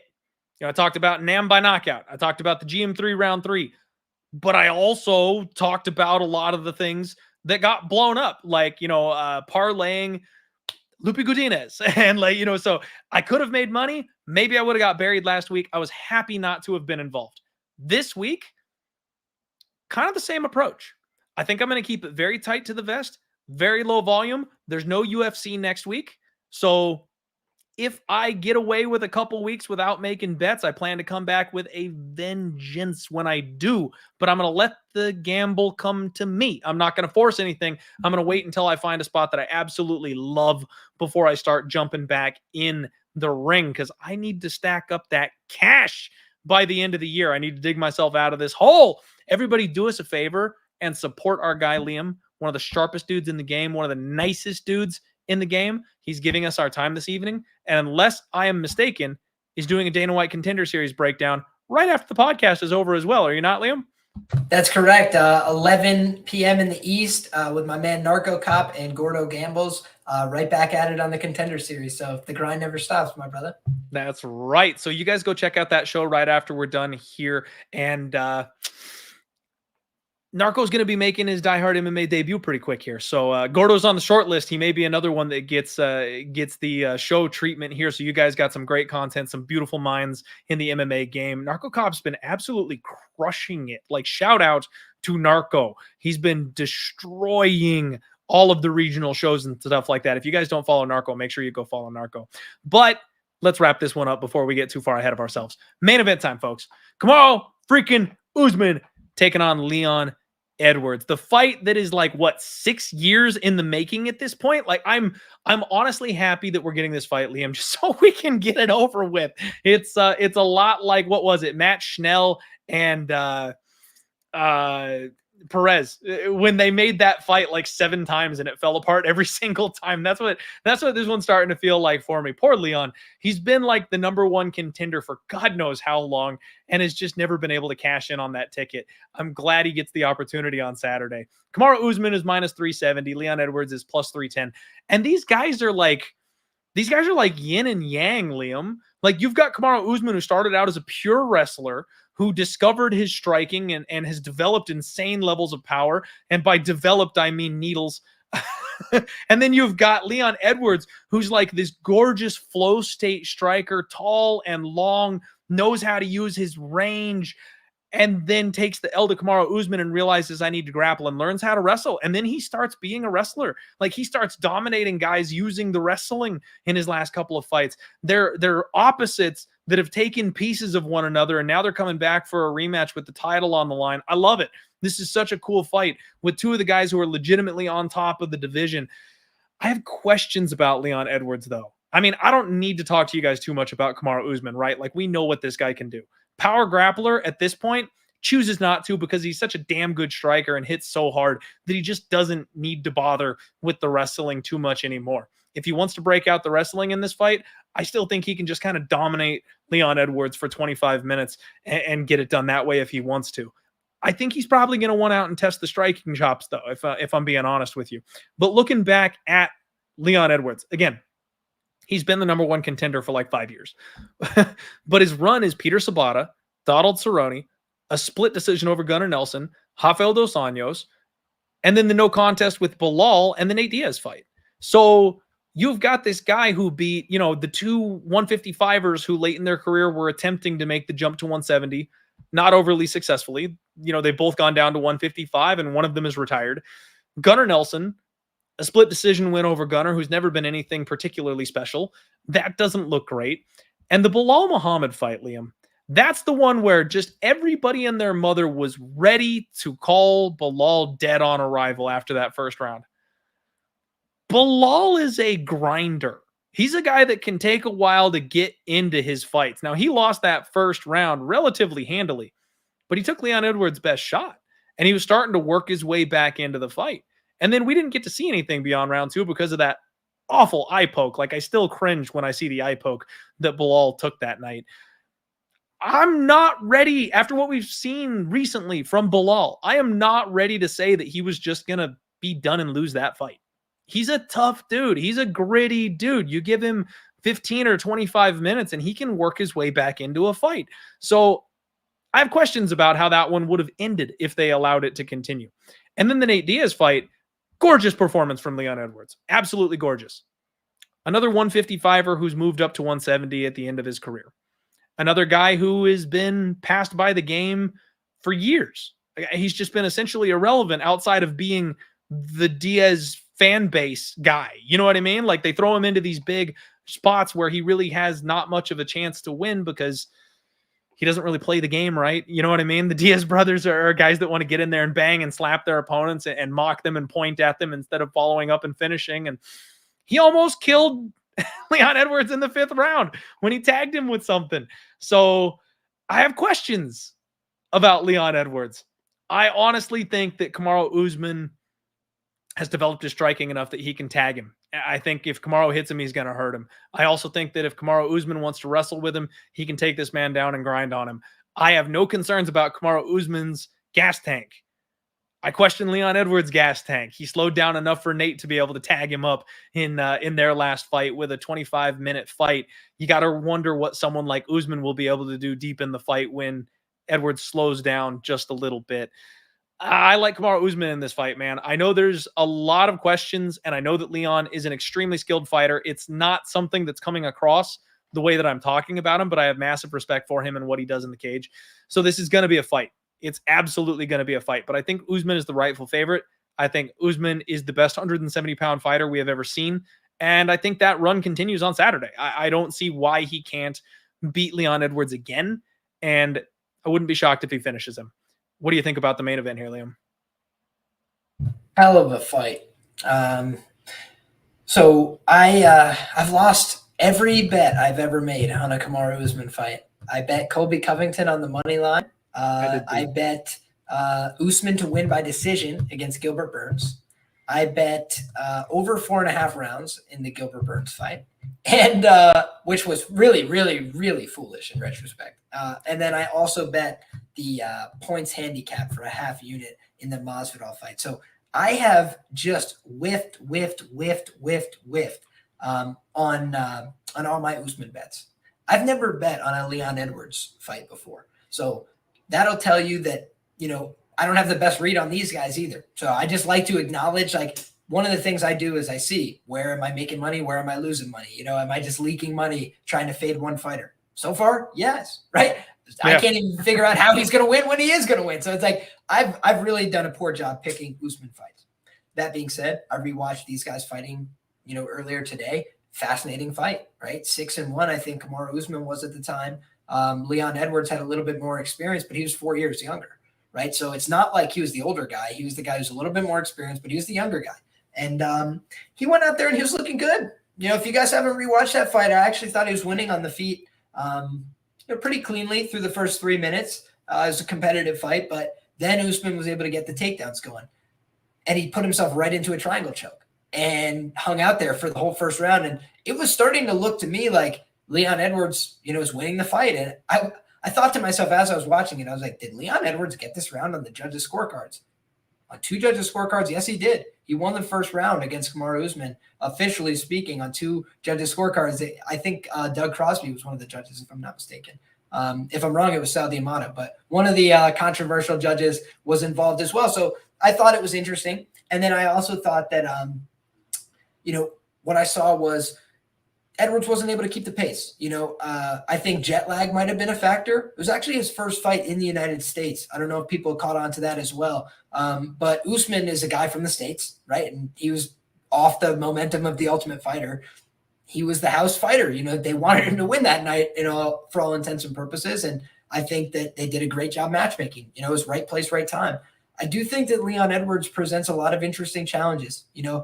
He's not a fighter that you'd say in a wrestling match would beat a good wrestler, but he's hard to wrestle. He's a difficult guy to wrestle cleanly. He uses frames in the beginning of the fight against Usman. He was doing a really good job framing off Usman and frustrating him. But Usman's so strong that when he got to that underhook, it was all over. Like every time he got to the underhook, he was taking him down. When's the last time we've seen Kamaru Usman drive somebody through with an underhook and take him down? He's kind of evolved his style a little bit. He's not really forcing the wrestling like he used to when he was a young man. Is a lot more well-balanced in terms of his skill set now, right? So I do think he's going to be a lot more competitive with Leon at range than he was in the first fight. I thought in the first fight, Leon was clearly the better fighter at range. He did a good job catching kicks. Kamaru likes to throw kicks to keep guys on their back foot. He's known more for his hands, so he likes to throw that teep to the body. There was multiple instances where Leon would catch it and fire back big shots. So I think that Leon gets less credit than he deserves at times, but he's also just been dealt a bad card. It's unfortunate. It's life. But there was a pandemic. He couldn't get out of his home country. He's missed out on some opportunities. But he's also fumbled the bag, and here's what I mean. When you have a Nate Diaz fight, it's a huge opportunity. It's an opportunity for you to really take your career to the next level. And this slight loss of focus cost him 24 minutes of great work. That's really what happened is I said that night, I was like, everybody will come out of this fight talking about one moment. And it was the one moment that Leon didn't tune him up like an old guitar. He absolutely beat the shit out of him the entire fight. And it's like, I do think that we all have short-term memories as MMA fans. Kamaru's been knocking out guys who are, not really young men. They're like older guys, maybe journeyman standard, a little bit 155ers into their career. Yeah, former 155ers, as you mentioned. But Leon Edwards, he hasn't beaten the highest level of comp either. So it comes down to whose skills are going to be better on the night. And I think that Kamaru, at his best, he's got the better, well-rounded skills. He has the more dominant offensive wrestling. He has the more impactful clinch work. But I think Leon's been making these subtle improvements in each area where he can control somebody. There was actually a couple weird moments in that fight too. And I'll be brief from here, but it was basically like he had him pressed against the fence. I'm talking about Leon had Kamaru pressed against the fence, good head position, was leaning on him and throwing knees to the body and to the thighs, and they separated him after like 20 seconds. Big Dan, what the hell were you thinking? That was a horrible, horrible separation. What an unnecessary interference in the fight. So I think that a better refereeing, maybe even leads to a more competitive fight there. It was kind of like he just took a position randomly from Leon that he let Kamaru work in for 30 seconds longer just before. And I think that this is the kind of fight where if it goes to decision, the sweatiness on the Kamaru side, I think, will be there. I don't think he's just going to easily out-wrestle Leon for all 5 rounds. But I think he can compete with him on the feet. I think he can out-wrestle him in terms of who's going to get on top of who more often. The only question I have is the knees of Kamaru Usman have been problems for him over the course of his career and getting worse and worse. If his explosivity is gone after being gone for however long, that's a problem. If these kind of things where at 35 years of age as a welterweight champion, it can start to fall off the rails at any time here. But we also got to remember Woodley was 37, right, when he won the title. So it's not like 35 is a death nail. It is when you want to start looking at, man, is the wheels going to fall off the train sooner than later? Maybe it does, but maybe he greases out one more win at welterweight and then goes to pursue his dreams at 205 like a madman. I think that's within the cards. So for me, I haven't gotten to a bet yet. I thought I was going to be more bullish on the Leon Edwards side, but when I started taping it, was a little bit less bullish. So I'm going to go further. Main events, I like to have like every fight they've ever had in the UFC, like wash through my mind again as I write my main event preview. So I haven't quite gotten there yet, but I've been impressed with the improvements from both guys. I just think that the improvements in the striking from Kamaru have been the most drastic. He switches stances more. His defense has been a little bit better, but Edwards is fast. He's got fast hands. He's got fast kicks as well. And the Bilal fight, Bilal is tougher than a $2 steak. He got hit with a head kick that actually resembled somebody hitting you with a bat. And he was like instantly bleeding out the side of his head. So I think, I'm not going to sleep on Leon Edwards either. I'm not going to be parlaying Usman. But I haven't decided which side I'm going to get to even for the main event. I think in terms of a prediction, I'm going to say Usman gets the job done. I think he's got enough left in the tank, but I kind of want to see how his demeanor is over fight week. The one thing I haven't liked either is that all the commentators have been talking about Kamaru's got a lot of distractions. If he's not focused on Leon Edwards, I'm like, why do they keep hammering that home? I've noticed it like 2 weeks in a row promoting this fight on the broadcast. So that could be, reverse psychology, or it could just be trying to set the table a little bit. If they know more behind the scenes. So I'm going to investigate as I always do, as deep as I can go. I like it. And I think part of that probably has to do with landing a role in Black Panther, right? Like that he's officially gone Conor McGregor style. He now has an active role in a movie coming up. We saw what happened with Tyron Woodley when he was that god-awful scene where they have like the rat chop his dick off or something. Like it's a raccoon, I believe, eating his penis. Yes, which I'm not joking. That's a real thing. I've ever heard of one. It's a real thing that Tyron Woodley actually went from UFC champion to scumbag villain who gets his dick eaten by a raccoon. Like that happened. That's a thing. So you got, at least it's Black Panther, right? Like it's Marvel. It's like upper tier. It's like badass stuff. It's a little better, more forgivable, but you got to wonder, how much he's still in the game when they start making movies. So yeah, man, I can understand that. And Leon Edwards, I'm with you. I tried to fade Kamaru a couple times, right? I'm a Gilbert Burns guy. I tried to bet Gilbert Burns by knockout because that heat-seeking missile that kid throws. I thought I had it. I thought I had it in round 1 with Gilbert Burns. But once that was done, that was it. It was over. There was nothing left. So, like, I think if you're going to go for the Leon Edwards stab, maybe this is the time. But I've taken my crack at fading Kamaru Usman. I've taken my shot and I missed. I'm not going to keep lining up. At a certain point, you got to learn your lesson, just like you said, Liam. And I've had a few too many times. So it's Usman or pass for me.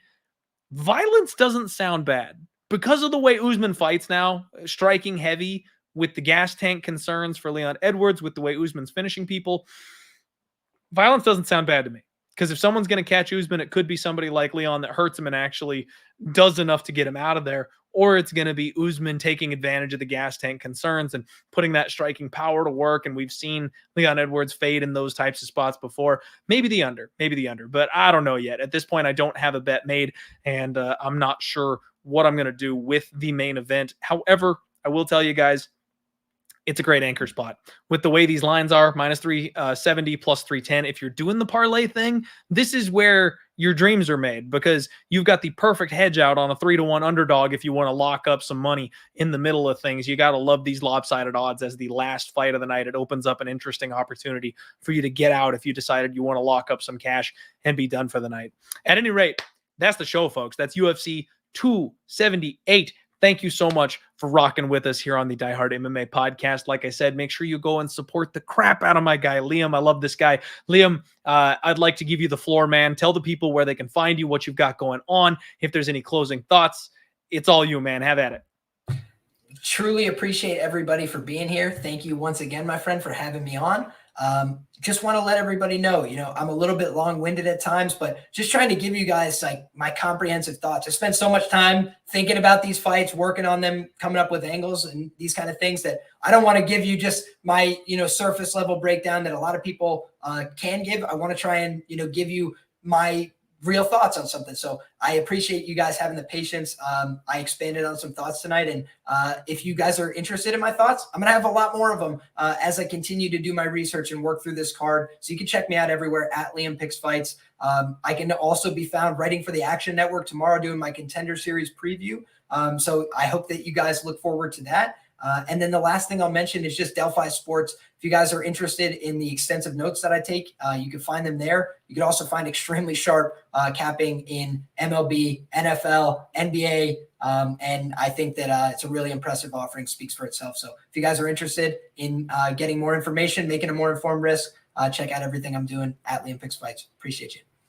I love it. Thank you again for the time, Liam. We really appreciate you here for sure, man. Everybody go out, have a wonderful weekend. I hope you absolutely crush UFC 278. We got a break week coming up. Football's right around the corner, baby. We got all kinds of good stuff coming down the pipe. And as always, make sure you keep it tuned in right here at Pub Sports Radio. I will see you guys Thursday for the Total Takedown. I will see you Friday for the Undefeated Post Weigh-In show. This week, I've talked to my guy, Andrew from Superbook Sports. We are going to get the sharp action report for this big, awesome pay-per-view. They're going to let us know where their sharpest bettors have come in and made bets, if they have had sharp bets this week. He's going to give us all that info on Friday. So we will see you guys later in the week. Good luck. DJing your faces off. Be careful with preseason football. I know I'm going to bet like 27 of those games and probably lose a pile doing it, but hey, that's what we do. Have a wonderful week, everybody. Make sure you eat your greens and go for a run. I'm going to also, I did some squats today. They're really good for you. They fucking suck. My legs are sore. All right,